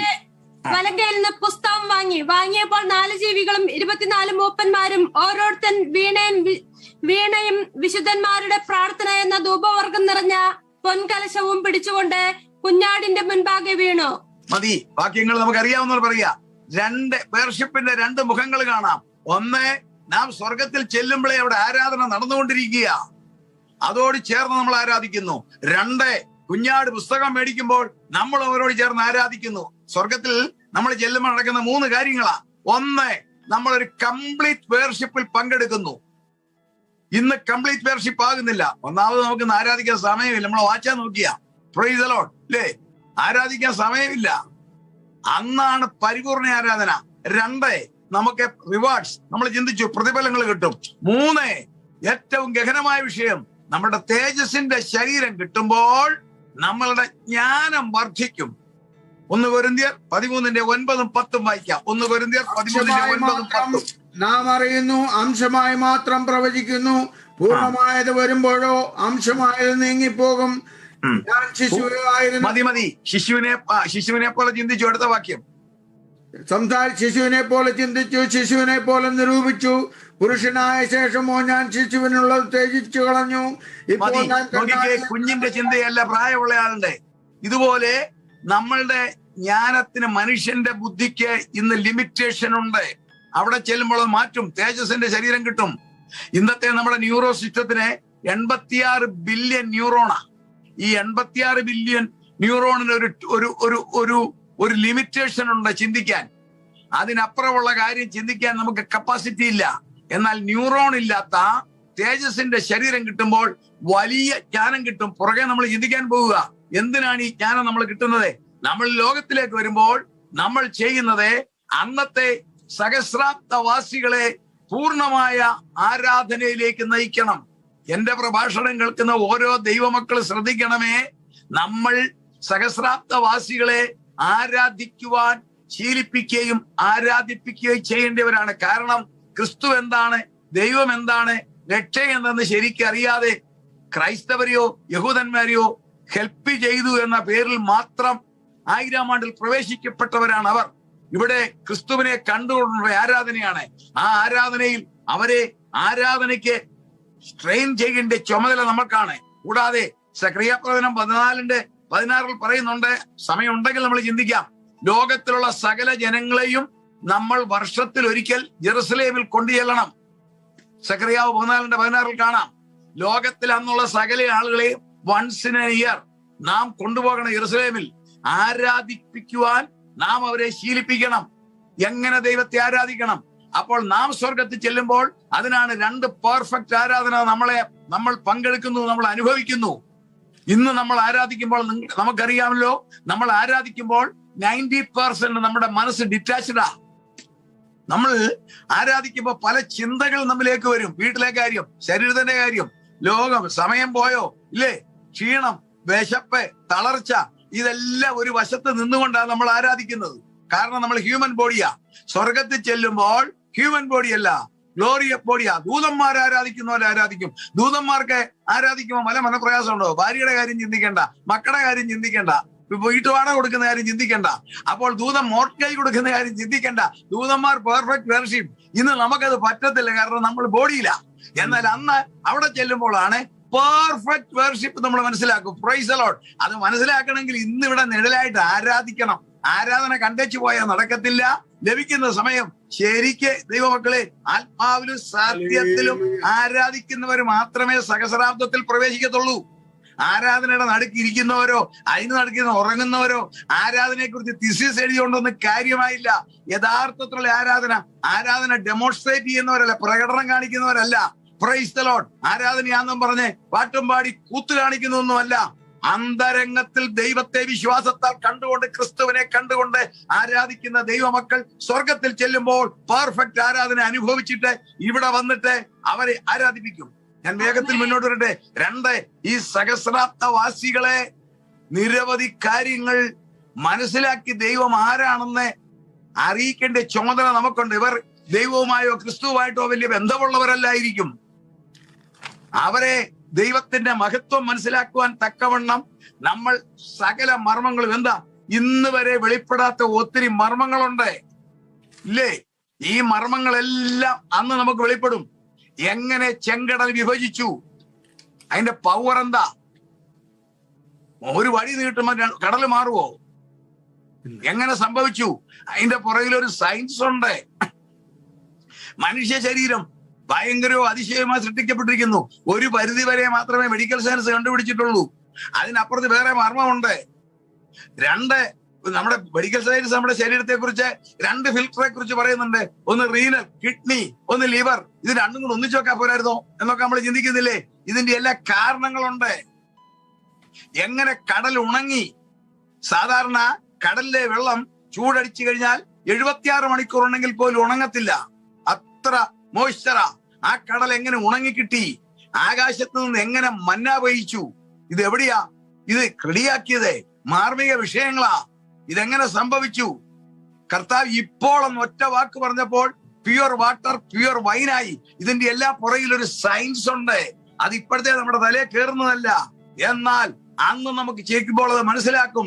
അത് വ്യക്തമായി അന്നത്തെ ആളുകളെ പഠിപ്പിക്കത്തക്കവണ്ണമാണ് നമ്മൾ സ്വർഗത്തിൽ ചെല്ലുന്നത്. അതാണ് നമ്മുടെ ജോലി. ഇവിടെ ഭക്ഷണ പ്രശ്നമോ വസ്ത്രധാരണത്തിന്റെ പ്രശ്നങ്ങളോ ജീവിത പ്രശ്നങ്ങളോ ഒന്നുമില്ല. മനുഷ്യർ കർത്താവിന്റെ നേരിട്ടുള്ള ഭരണമാ. യേശു ദൈവമാകയാൽ ലോകത്തിലുള്ള സകല ജനങ്ങളെയും അവൻ നേരിട്ട് കാണുക. സകല ജനത്തിനും അവനെയും നേരിട്ട് കാണാം. Price the Lord. അതാണ് സിസ്റ്റം, അല്ലാതെ മറവില്ല. അപ്പോൾ ഒന്നിനും ഒരു ഷോർട്ടേജും ഇല്ലാത്ത ഒരു ഭൂമി. ആ ഭൂമിയിൽ നമ്മളുടെ ചുമതല ആരാധിപ്പിക്കുക. 1, 2 ഈ മാർമികങ്ങൾ പറഞ്ഞു കൊടുക്കുക. 3, സമയം അവസാനിപ്പിക്കട്ടെ. യാത്ര. അന്ന് യാത്രയുടെ ആവശ്യം വരികയില്ല ഇന്നത്തെ പോലെ. ഇന്ന് യാത്രയില്ലാതെ ജീവിക്കാൻ മേല. എന്തിനാ നമ്മൾ യാത്ര ചെയ്യുന്നത്? എന്റെ പ്രഭാഷണം കേൾക്കുന്ന അമേരിക്കയിലുള്ള മലയാളികൾ എന്തിനാ കേരളത്തിൽ നിന്ന് ഇവിടെ വന്നത്? Price the Lord. ജീവിതത്തിന്റെ മുന്നേറ്റം ലക്ഷ്യമാക്കി മാത്രം വന്നതല്ലേ? അല്ലെ നമ്മളിവിടെ വരുവോ? നമ്മുടെ സ്വന്തം നാട്ടിൽ താമസിച്ചാൽ പോരെ? ഇന്ന് കേരളത്തിൽ ഒരു പെങ്കൊച്ച് BSc നഴ്സിംഗ് പാസ്സായി വരികയാണെങ്കിൽ അവൾക്ക് ഒരു 2 ലക്ഷം രൂപ പ്രതിമാസം ഒരു ഓഫർ ചെയ്ത് അവൾ ഇങ്ങോട്ട് ഈ മഞ്ഞു തള്ളാൻ വരുവോ? വരത്തില്ല. നമ്മുടെ സഹോദരന്മാർ എന്തിനാ ഗൾഫിൽ പോകുന്നത്? ജീവിതത്തിൽ ബെറ്റർ ശമ്പളം കിട്ടും, സമ്പാദിക്കാം. അന്ന് ഇതിന്റെ ഒന്നും ആവശ്യമില്ല. അവരവരുടെ ഗ്രാമങ്ങളിൽ അവരവർ താമസിക്കുന്ന പട്ടണങ്ങളിൽ ഭക്ഷണത്തിന് ഭക്ഷണം, വസ്ത്രത്തിന് വസ്ത്രം എല്ലാം സുലഭമാ. മരുന്നിന്റെ ആവശ്യമില്ല. Price the Lord. മെഡിസിൻ വേണ്ട. ഭക്ഷണം ഇഷ്ടം പോലെ. എല്ലാ കാര്യങ്ങളും അളവ് നിർത്തും, സുലഭം. Price the Lord. വസ്ത്രങ്ങൾ ഇന്നത്തെ പവർലൂം ഒന്നുമല്ല. സയൻസ് പറയുന്നത് ലോകത്തിലെ ഏറ്റവും പുരാതനവും വിശിഷ്ടവുമായ വസ്ത്രം കണ്ടുപിടിച്ചത് 5000 വർഷം മുമ്പേ കെയ്റോയ്ക്ക് വടക്കുള്ള ഒരു സെമിറ്ററിക്കകത്ത് നിന്നാ. ഈജിപ്തിലെ കെയ്റോയുടെ വടക്ക് ടാർട്ടസ് എന്ന് പറഞ്ഞ ഒരു സ്ഥലത്ത് ഒരു സെമിറ്ററി ഉണ്ടായിരുന്നു. അത് പരിശോധിച്ചപ്പോൾ ഒരു സ്ത്രീയുടെ ശരീരം കിട്ടി. മമ്മി വെച്ച് മൂടിയിരുന്നതാ. അവരുടെ വസ്ത്രം 5000 വർഷം മുമ്പുള്ളതാ, പഴക്കമുള്ളതാ. ആ വസ്ത്രം അതികെങ്കേമമായിരുന്നെന്നാ. സ്തോത്രം. 5000 വർഷം മുമ്പ് ഇലക്ട്രിസിറ്റി ഇല്ല, ഒരു പരിപാടി ഇല്ലാത്തപ്പം മനുഷ്യന്റെ വിരലുകൾ കൊണ്ട് നിർമ്മിച്ച വസ്ത്രം അത്ര കെങ്കേമമായിട്ട് ഇരിക്കുന്നെങ്കിൽ 1000 ആണ്ടിലും അതേ വിധത്തിൽ അതിസുന്ദരമായ വസ്ത്രം നമുക്കല്ലേ? നമ്മൾ തേജസ്സില അന്നത്തെ വസ്ത്രധാരണത്തിന് കൊടുക്കുന്നതായിരിക്കും. അന്ന് ഫാഷൻ കാണിക്കാനും ജഡഭ്രമത്തിനും ഒന്നും ആരും വസ്ത്രം ധരിക്കത്തില്ല. ഇന്നെല്ലാം ഫാഷൻ കാണിക്കാനും അല്ലെ ജഡഭ്രമത്തിനോ വസ്ത്രം. അന്ന് അതല്ലായിരിക്കും. അതിസുന്ദരമായ വസ്ത്രം. പാർപ്പിടത്തെ കുറിച്ച് പറയുകയാണെങ്കിൽ സെഖറിയ പ്രവചനം 3:10 പറയുന്നത് മുന്തിരിത്തോട്ടത്തിന്റെ അടിയിലും കിടന്നുറങ്ങും. ഒരു ഭയവുമില്ല ആർക്കും. കാരണം എല്ലാം സുലഭമാണ്. കള്ളന്മാരില്ല, കൊള്ളക്കാരില്ല, പിടിച്ചുപറിക്കാരില്ല, ബലാത്സംഗക്കാരില്ല, പെർഫെക്റ്റ് ക്ലൈമറ്റ്, ഇരുട്ടില്ല, മരത്തിന്റെ ചുവട്ടിലും കിടന്നുറങ്ങാം. ദൈവമക്കളുടെ നമ്മളുടെ ചുമതലയായിരിക്കും ആരെല്ലാം എവിടെ താമസിക്കണോ പ്രൈസ് ദി ലോർഡ് തീരുമാനിക്കുന്നത്. ഈ സഹസ്രാബ്ദ വാക്തികൾ ഇവരുടെ യാത്രയെ കുറിച്ചാണ് ഞാൻ പറഞ്ഞത്. സാധാരണഗതിയിൽ നമുക്ക് യാത്രയ്ക്ക് ഒരു മധ്യമവും വേണ്ട. ഞാൻ ഇന്നലെ പറഞ്ഞു, 1 സെക്കൻഡ് കൊണ്ട് നമ്മൾ ഈ ലോകത്തെ ചുറ്റും. മാലാഖമാരേക്കാൾ ബെറ്റർ ശരീരമാണ് ക്രിസ്തുവിന്റെ കാന്തയാ. ഗബ്രിയേൽ മാലാഖയ്ക്ക് സ്വർഗത്തിൽ നിന്ന് ഭൂമിയിലോട്ട് വരാൻ 1 സെക്കൻഡ് മതി. എങ്കിൽ നമുക്ക് ഈ ഭൂമിയിൽ സെക്കൻഡുകൾ കൊണ്ട് പോകാം. പിന്നെ സഹസ്രാബ്ദവാസികളുടെ കാര്യമാ. അത്യാവശ്യത്തിന് സൗഹൃദ സന്ദർശനത്തിനോ അതുപോലുള്ള കാര്യങ്ങൾക്കോ അവർക്ക് യാത്ര ഉണ്ടാവും. ആ യാത്ര നടത്തുന്നത് നമ്മൾ അത് കാറും ട്രെയിനും പ്ലെയിനും ഒന്നും കാണാൻ സാധ്യതയില്ല. അതിന് മാർഗമുണ്ട്. ബൈബിളിൽ സൂചനയുണ്ട്. എത്യോപ്യൻ ഷണ്ണനെ സ്നാനപ്പെടുത്തിയിട്ട് ഫിലിപ്പോസിനെ പിന്നെ കണ്ടത് 45 മൈൽ അകലെയുള്ള ഫെലിസ്ത്യ നഗരമായ എസ്തോസിലാ. അറിയാമല്ലോ, 45 മൈലാ ദൂരം. ഈ സ്നാനം കഴിഞ്ഞു കയറി പുള്ളി ഷണ്ണനെ പറയുമൊന്നും പോയില്ല. പരിശുദ്ധാത്മാവ് എടുത്തുകൊണ്ട് അവിടെ കൊണ്ടുവച്ച് ഈ ബോഡിയിലാന്ന് ഓർക്കണം, ഈ മോർട്ടൽ ബോഡിയിൽ, ദ്രവത്വമുള്ള ശരീരത്തിൽ ഫിലിപ്പോസിനെ സെക്കൻഡുകൾ കൊണ്ട് 45 മിനിറ്റ് അവിടെ കൊണ്ട് പന്ത് താടിയിടുന്ന പോലെ പൊത്തൊന്നും ഇടുകയല്ല, പരിശുദ്ധാത്മാവിന്റെ ശക്തിയിൽ യാത്ര ചെയ്ത് അവിടെ ചെന്നെങ്കിൽ ഈ സിസ്റ്റത്തിൽ സഹസ്രാബ്ദവാസികളെ അത്യാവശ്യ യാത്രയ്ക്ക് നമ്മൾ ചെയ്യേണ്ടി വരും. സ്തോത്രം. അവിടുത്തെ അടുത്തൊരു പ്രധാനപ്പെട്ട കാര്യം കൂടെ ഞാൻ പറഞ്ഞുകൊള്ളട്ടെ. ദേവാലയം, സഹസ്രാബ്ദത്തിൽ ദേവാലയം ഉണ്ടായിരിക്കും. കാരണം യെരുശലേം ദേവാലയം ഇന്നില്ല. എന്നാൽ വേദപുസ്തകം നമ്മളെ പഠിപ്പിക്കുന്നു, മഹോത്സവ സമയത്ത് ഒരു ദേവാലയം ഉണ്ടാകും. അവൻ ദേവാലയത്തിൽ ഇരുന്നു കൊണ്ട്, തെസ്സലോനിക്കർ 2:4, ആ ദേവാലയം അവനോട് യഹൂദൻ ഉടക്കുമ്പോൾ അവൻ ഇടിച്ചു കളയും. ദാനിയേൽ 8:11 വിശുദ്ധ മന്ദിരം ഇടിച്ചു കളയും. എന്നാൽ യെഹെസ്കേൽ 48:10 വായിച്ചേ. യെഹെസ്കേൽ 48:10 കാണാം ദേവാലയമുണ്ട്. ഈ വിശുദ്ധ വഴിപാട് പുരോഹിതന്മാർക്കുള്ളതായിരിക്കണം. അത് വടക്ക് 25,000 മുഴം നീളവും പടിഞ്ഞാറ് 10,000 മുഴം വീതിയും കിഴക്ക് 10,000 മുഴം വീതിയും തെക്ക് 25,000 മുഴം നീളവും ഉള്ളത് തന്നെ. യഹോവയുടെ വിശുദ്ധ മന്ദിരം അതിന്റെ നടുവിലായിരിക്കണം. യഹോവയുടെ വിശുദ്ധ മന്ദിരം അതിന്റെ നടുവിൽ. നമ്മൾ വായിച്ചാൽ കാണാം, അവിടെ യാഗങ്ങൾ ഇല്ല, പക്ഷെ യാഗവസ്തുക്കളുണ്ട്. യാഗവസ്തുക്കളില്ല, യാഗപീഠമുണ്ട്. യാഗപീഠം 4 മേശകളുണ്ട്. സമയം ലാഭിക്കാൻ ഞാൻ പറയുകയാണ്, അവിടെ യാഗം നടക്കത്തില്ല. കാരണം പാപമില്ലാത്ത ലോകമാ. ഏകയാഗം കർത്താവ് നടത്തി കഴിഞ്ഞപ്പോൾ ഇസ്രായേലിന്റെ യാഗം തീർന്നു. ഇസ്രായേലിന്റെ യാഗം അവിടെ തീർന്നു. Price the Lord. 40:42 വായിച്ച സിസ്റ്റർ. 40:42 യാഗത്തിനുള്ള 4 മേശയും. ദൈവമക്കൾ മാത്രം ശ്രദ്ധിക്കണം. ദേവാലയം അവിടെ ഉണ്ട്. അവിടെ യാഗം 40:42 വായിച്ചേ. ഹോമയാഗത്തിനുള്ള 4 മേശയും ചെത്തിയ കല്ലുകൊണ്ട് 1.5 മുഴം നീളവും 1.5 മുഴം വീതിയും 1 മുഴം ഉയരവുമായി ഉണ്ടാക്കിയിരുന്നു. അവയുടെ മേൽ അവർ ഹോമയാഗവും ഹനനയാഗവും അർപ്പാനുള്ള ആയുധങ്ങൾ വെക്കും. അവിടെ ആയുധങ്ങൾ വെക്കും. യാഗം നടത്തുകയില്ല. എന്തിനു വെക്കുന്നു? 4 മേശയുണ്ട്, ആയുധങ്ങൾ വെക്കും. യാഗം ഇസ്രായേലിന് നിയമിച്ചു. പഴയ നിയമത്തിൽ യാഗമുണ്ട്. എന്നാൽ പരമയാഗം കാൽവറിയിൽ കഴിഞ്ഞു. പിന്നെ യാഗം വേണ്ട. പിന്നെ ഈ ദേവാലയത്തിലെ ഒറ്റ യാഗമാ സ്തോത്രം എന്ന യാഗം. എന്തിനാ യാഗപീഠം എന്ന് പറയാം? സ്തോത്രം എന്ന യാഗം 2 വിധത്തിൽ. ഒന്ന്, ഇസ്രായേല്യർ ദൈവത്തെ സ്തുതിക്കണം. അതിന്റെ ലീഡർഷിപ്പ് സാദോക്കിന്റെ സന്തതികൾക്കാണ്. 48:11 കാണാം. സാദോക്ക് വംശജരായിരിക്കും ഇസ്രായേലിനെ ആരാധിപ്പിക്കാൻ നേതൃത്വം. ബാക്കി ലോക ജനതയെ ആരാധിപ്പിക്കുന്നവർ നിങ്ങളും ഞാനുമാ. നമുക്കതിനാ സ്വർഗത്തിൽ ട്രെയിനിങ്. ഇസ്രായേലിലെ സാദോക്കിന്റെ മക്കൾ, അവർ ലേവ്യ വിട്ടുവീഴ്ചയില്ലാതെ കൃപയിൽ നിന്നവരാണ് അന്നത്തെ കാലത്തെ. അതിന്റെ ഫലമായിട്ട് 48:11 കാണാം, അവർക്ക് കൊടുക്കും ആലയത്തിലെ ആരാധനയുടെ ചുമതല. ബാക്കി ലോക ജനതയെ ആരാധിപ്പിക്കണം. വർഷത്തിലൊരിക്കൽ സകലരെയും അവിടെ കൊണ്ടുപോകണം. മുമ്പേ പറഞ്ഞ ഫിലിപ്പോസിനെ കൊണ്ടുപോയ സിസ്റ്റത്തിൽ നിങ്ങളെ ഞാനും ആയിരങ്ങളെ അവിടെ സെക്കൻഡുകൾക്കകം കൊണ്ടുപോയി തിരിച്ചിങ്ങ് കൊണ്ടുവരും. Price the Lord. സ്തോത്രം. പ്ലെയിനിലൊന്നും കേട്ടണ്ട, കൊണ്ടുവരും. പക്ഷെ നമ്മളായിരിക്കും ലോക ജനതയ്ക്ക് ആരാധന നേതൃത്വം. ഈ യാഗപീഠം വെച്ചിരിക്കുന്നത് സമാഗമന കൂടാരത്തിൽ പഴയ അഹരോന്റെ തളിർത്ത വടിയും മന്നായിട്ട ചെപ്പും ഒരു മെമ്മോറിയലായി ഓർമ്മയ്ക്ക് വെച്ചതുപോലെ നിങ്ങളെ മരുഭൂമിയിൽ നടത്തിയപ്പോ തന്ന മന്ന കണ്ടോ എന്ന് പറഞ്ഞ് ചെപ്പം വെച്ചതുപോലെ ഞാൻ ലോകത്തിൽ ഇസ്രായേൽ മക്കൾക്ക് യാഗം നിയമിച്ചിരുന്നുവെന്നും എന്നാൽ പരമയാഗമായി കർത്താവിന്റെ യാഗമാണെന്നും ലോക ജനതയെ കാണിക്കുവാനാണ്. അവിടെ യാഗപീഠമല്ല, അവിടെ യാഗമില്ല. ആ യാഗമുണ്ട്, സ്തോത്രമെന്ന യാഗം മാത്രമായിരിക്കും അവിടെ. ഇനി ഒരു കാര്യം കൂടെ ഞാൻ പറഞ്ഞുകൊള്ളട്ടെ. അവിടുത്തെ ഭാഷ കൂടെ പറഞ്ഞിട്ട് ഇതിന്റെ അവസാനത്തിലേക്ക് വരണമല്ലോ. അവിടുത്തെ ഭാഷ നേരത്തെ ഞാൻ പറഞ്ഞു, ദൈവമക്കൾക്ക് സ്വർഗത്തിൽ ചെല്ലുമ്പോൾ ഒരു ഭാഷ കിട്ടും. അന്നത്തെ ദൈവമക്കൾക്കെല്ലാം ഒറ്റ ലാംഗ്വേജ് ആയിരിക്കും. പഴയ നിയമ വിശുദ്ധന്മാരും പുതിയ നിയമ വിശുദ്ധന്മാർക്കും ഒറ്റ ലാംഗ്വേജ്. അബ്രഹാം പിതാവും ഞാനും നിങ്ങളും എല്ലാം ഒറ്റ ലാംഗ്വേജ് സംസാരിക്കും. എന്നാ കൊണ്ട് വിശേഷം എന്ന് ചോദിക്കും. Price the Lord.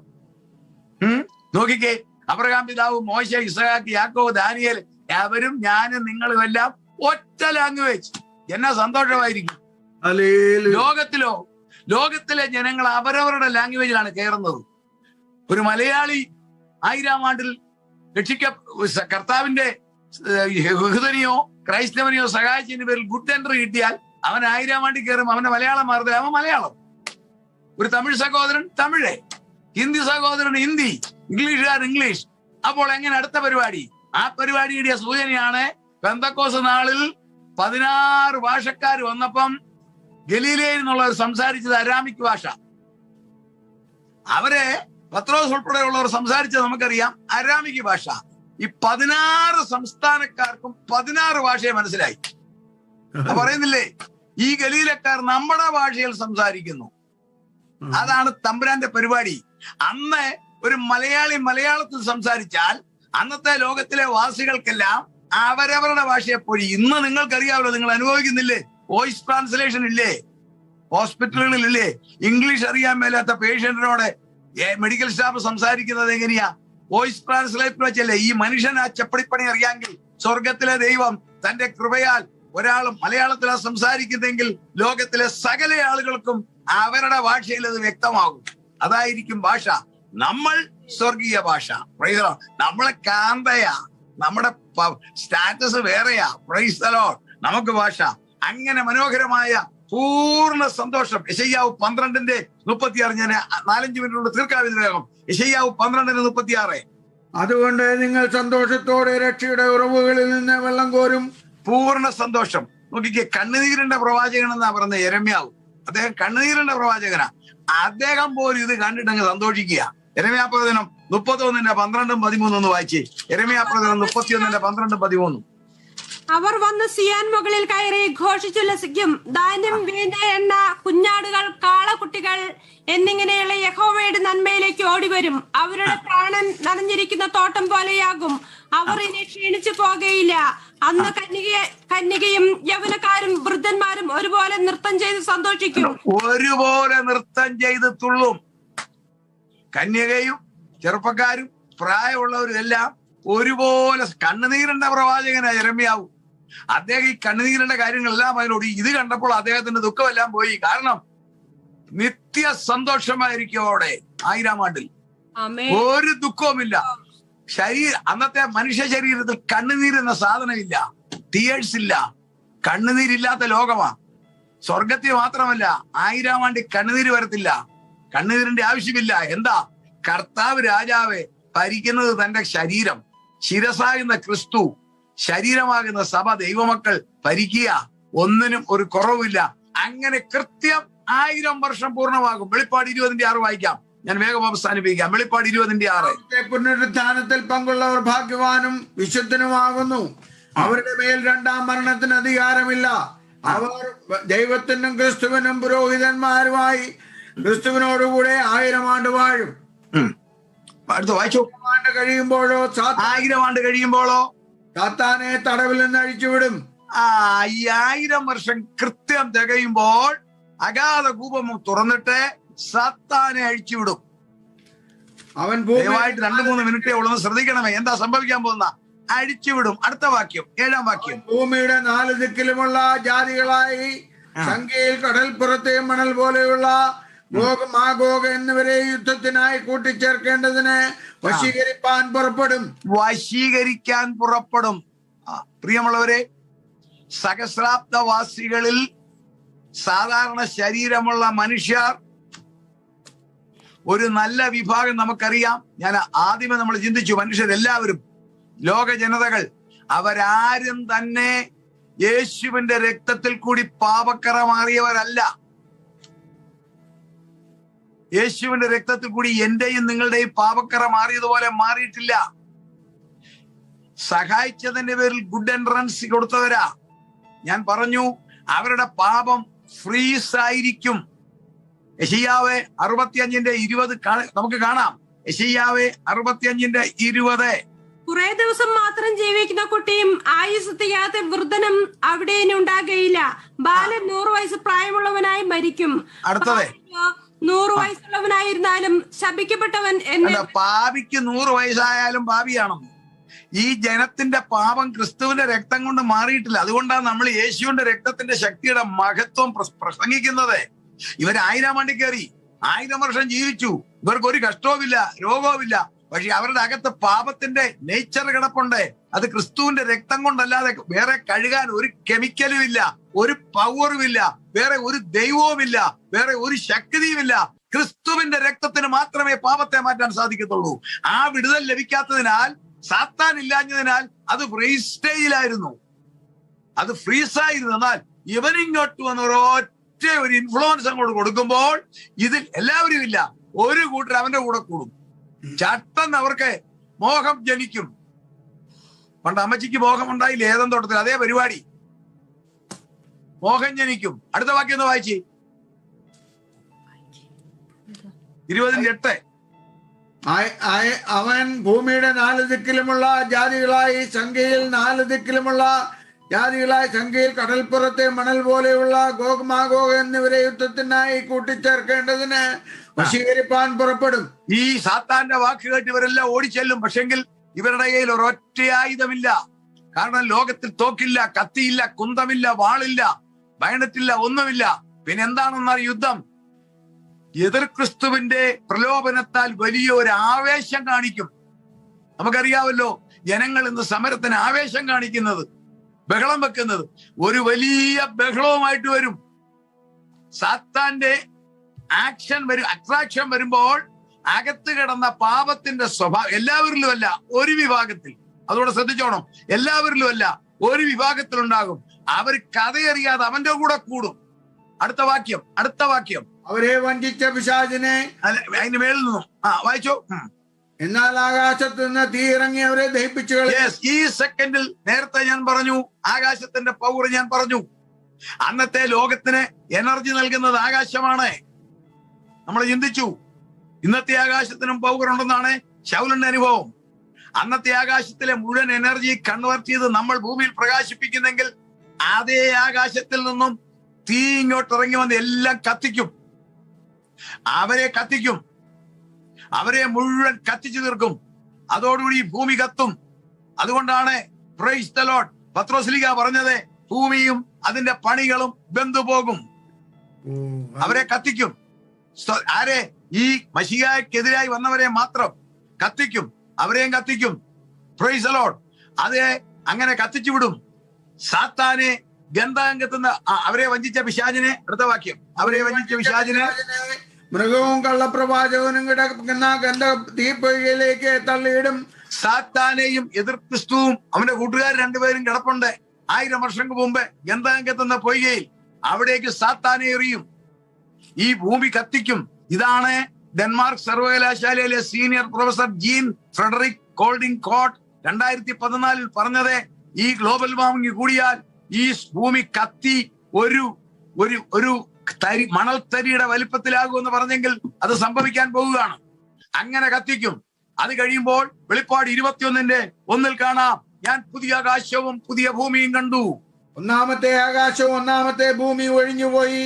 ഈ ഭൂമി ചിലര് പറയും ഇത് ശുദ്ധീകരിച്ചെടുക്കാന്ന്. ഒരിക്കലും അല്ല, ഇത് കത്തിച്ചു കളയും. യെശയ്യാവ് 65:17 വ്യക്തമായിട്ട് പറയുന്നുണ്ട്, ഇതൊന്നും ക്ലീൻ ചെയ്തെടുക്കത്തില്ല, ഇത് കത്തിച്ചു കളയും. യെശയ്യാവ് 65:17.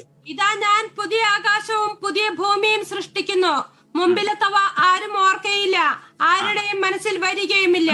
അങ്ങനെയാ പറഞ്ഞിരിക്കുന്നത്. ഇത് പുതുതേ സൃഷ്ടിക്കും. എന്തിന് ഈ പുതിയ ഭൂമി? ആ ഭൂമിയിൽ നമ്മൾ മുമ്പേ കണ്ടു, 1000 ആണ്ടിൽ കഴിഞ്ഞിട്ട് സാത്താൻ വന്നപ്പോൾ അന്നത്തെ ലോക ജനതയിൽ ഒരു വിഭാഗം അവന്റെ കൂടെ കൂടുന്നു, അവരെ കത്തിച്ചു കളയും. അല്ലാതെ ഒരു വിഭാഗമുണ്ട്, അവരെ എന്ത് ചെയ്യും? അവരെ പുതിയ ഭൂമിയിൽ പ്രവേശിപ്പിക്കും. അവരെ പുതിയ യെരൂശലേമിൽ പ്രവേശിപ്പിക്കാൻ ഒക്കത്തില്ല. കാരണം ക്രിസ്തുവിന്റെ രക്തം കൊണ്ടുള്ള വീണ്ടെടുപ്പ് അവർ നടന്നിട്ടില്ല. അതുകൊണ്ട് പുതിയ യെരൂശലേമിൽ പ്രവേശിപ്പിക്കത്തില്ല, അവരെ പുതിയ ഭൂമിയിൽ പ്രവേശിപ്പിക്കും. അതാണ് പറയുന്നത്. വെളിപ്പാട് 21 കാണാം, ജാതികൾ അതിന്റെ വെളിച്ചത്തിൽ നടക്കും. സ്തോത്രം. നമ്മളെയോ വെളിപ്പാട് 21:9 സമയം പോയി ഞാൻ വായിപ്പിക്കുന്നില്ല. പുതിയ യെരൂശലേം എന്ന വിശുദ്ധ നഗരം ഭർത്താവിനെ അലങ്കരിച്ചിരിക്കുന്ന മണവാട്ടിയെ പോലെ സ്വർഗത്തിൽ നടക്കുന്നത് ഞാൻ കാണുന്നു. അതിന്റെ ഗോപുരത്തിൽ 12 അപ്പോസ്തലന്മാരുടെ പേര്, 12 ഗോത്രപിതാക്കന്മാർ, അടിസ്ഥാനത്തിൽ അപ്പോസ്തലന്മാർ, പഴയ നിയമ പുതിയ നിയമ വിശുദ്ധന്മാരുടെ പേരവിടെ ലേഖനം ചെയ്തിരിക്കുന്നത്. എന്റെയും നിങ്ങളുടെ പേർ. നമ്മളെ അവിടെ പ്രവേശിപ്പിക്കും.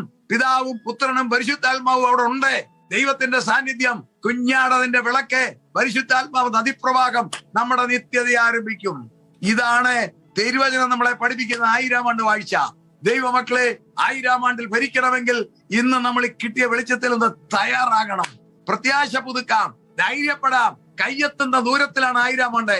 അല്ലാതെ മക്കളുടെ കാലത്തല്ല, എന്റെയും നിങ്ങളുടെയും തലമുറയിലാണ്. നമുക്കൊന്ന് ചേർന്ന് പാടാം. നീതി സൂര്യ ശോഭയാലൻ അല്ലേരികൾ മാറിടും, നീതിയും അനീതിയും അങ്ങില്ലാലേശാവും. അറിയാവുന്നവർ ചേർന്ന് പാടാം. നീതി സൂര്യ ശോഭയാലൻ അല്ലേരികൾ മാറിടും, നീതിയും അനീതിയും അങ്ങില്ലാലേശാവും. സന്തോഷ ശോഭനം ലോകം ഭരിച്ചിടും കർത്താവിനാളുകൾ. സന്തോഷ ശോഭനം നല്ല നാളുകൾ, ലോകം ഭരിച്ചിടും കർത്താവിനാളുകൾ. ലോകം യുദ്ധം ോമെല്ലാം യേശുരാജൻ ഭൂവിൽ വാഴുമ്പോൾ. ശോകവും രോഗവും ദുഃഖവും ഇല്ലാത്തൊരു ലോകം നമ്മളെ നോക്കിയിരിക്കുന്നു. ഒരു വലിയ ഭരണത്തിന് വേണ്ടി കർത്താവ് നമ്മൾക്ക് വേണ്ടി കാത്തിരിക്കുന്നു. ഇന്നേൽപ്പിച്ചിരിക്കുന്ന അല്പത്തിൽ വിശ്വസ്തനായാൽ അധികത്തിൽ വിചാരകനാക്കും. അല്പത ഏൽപ്പിച്ചിട്ടുള്ളെങ്കിൽ ദൈവമക്കളെ, അതിൽ വിശ്വസ്തതയായാൽ ഈ പറഞ്ഞ കാര്യങ്ങൾ മുഴുവൻ നമ്മളെ ഏൽപ്പിക്കും. ആകാശത്തിൽ നിന്ന് എന്തെല്ലാം കാര്യങ്ങളാണ് നമ്മൾ ചെയ്യേണ്ടത്? നമ്മുടെ ശരീരത്തിന്റെ തേജസ് കൊണ്ട് വികലാംഗന്റെ നഷ്ടപ്പെട്ട അവയവം വരും. Price the Lord. എന്തുവാ പവറാ നമ്മളിൽ നിന്ന് പോകാൻ പോകുന്നത്? നമ്മൾ എത്ര വിശുദ്ധ ജീവിതം നയിക്കണം, എത്ര ഭക്തിയോടെ ജീവിക്കണം. അതിനായി കർത്താവ് നമ്മളെ സഹായിക്കട്ടെ. എല്ലാവർക്കും ഒരിക്കൽ കൂടി ചെറിയവനായ എന്റെ വിനീതമായ ഒപ്പുകൈ എനിക്ക് വേണ്ടി നിങ്ങൾ പ്രാർത്ഥിക്കണം.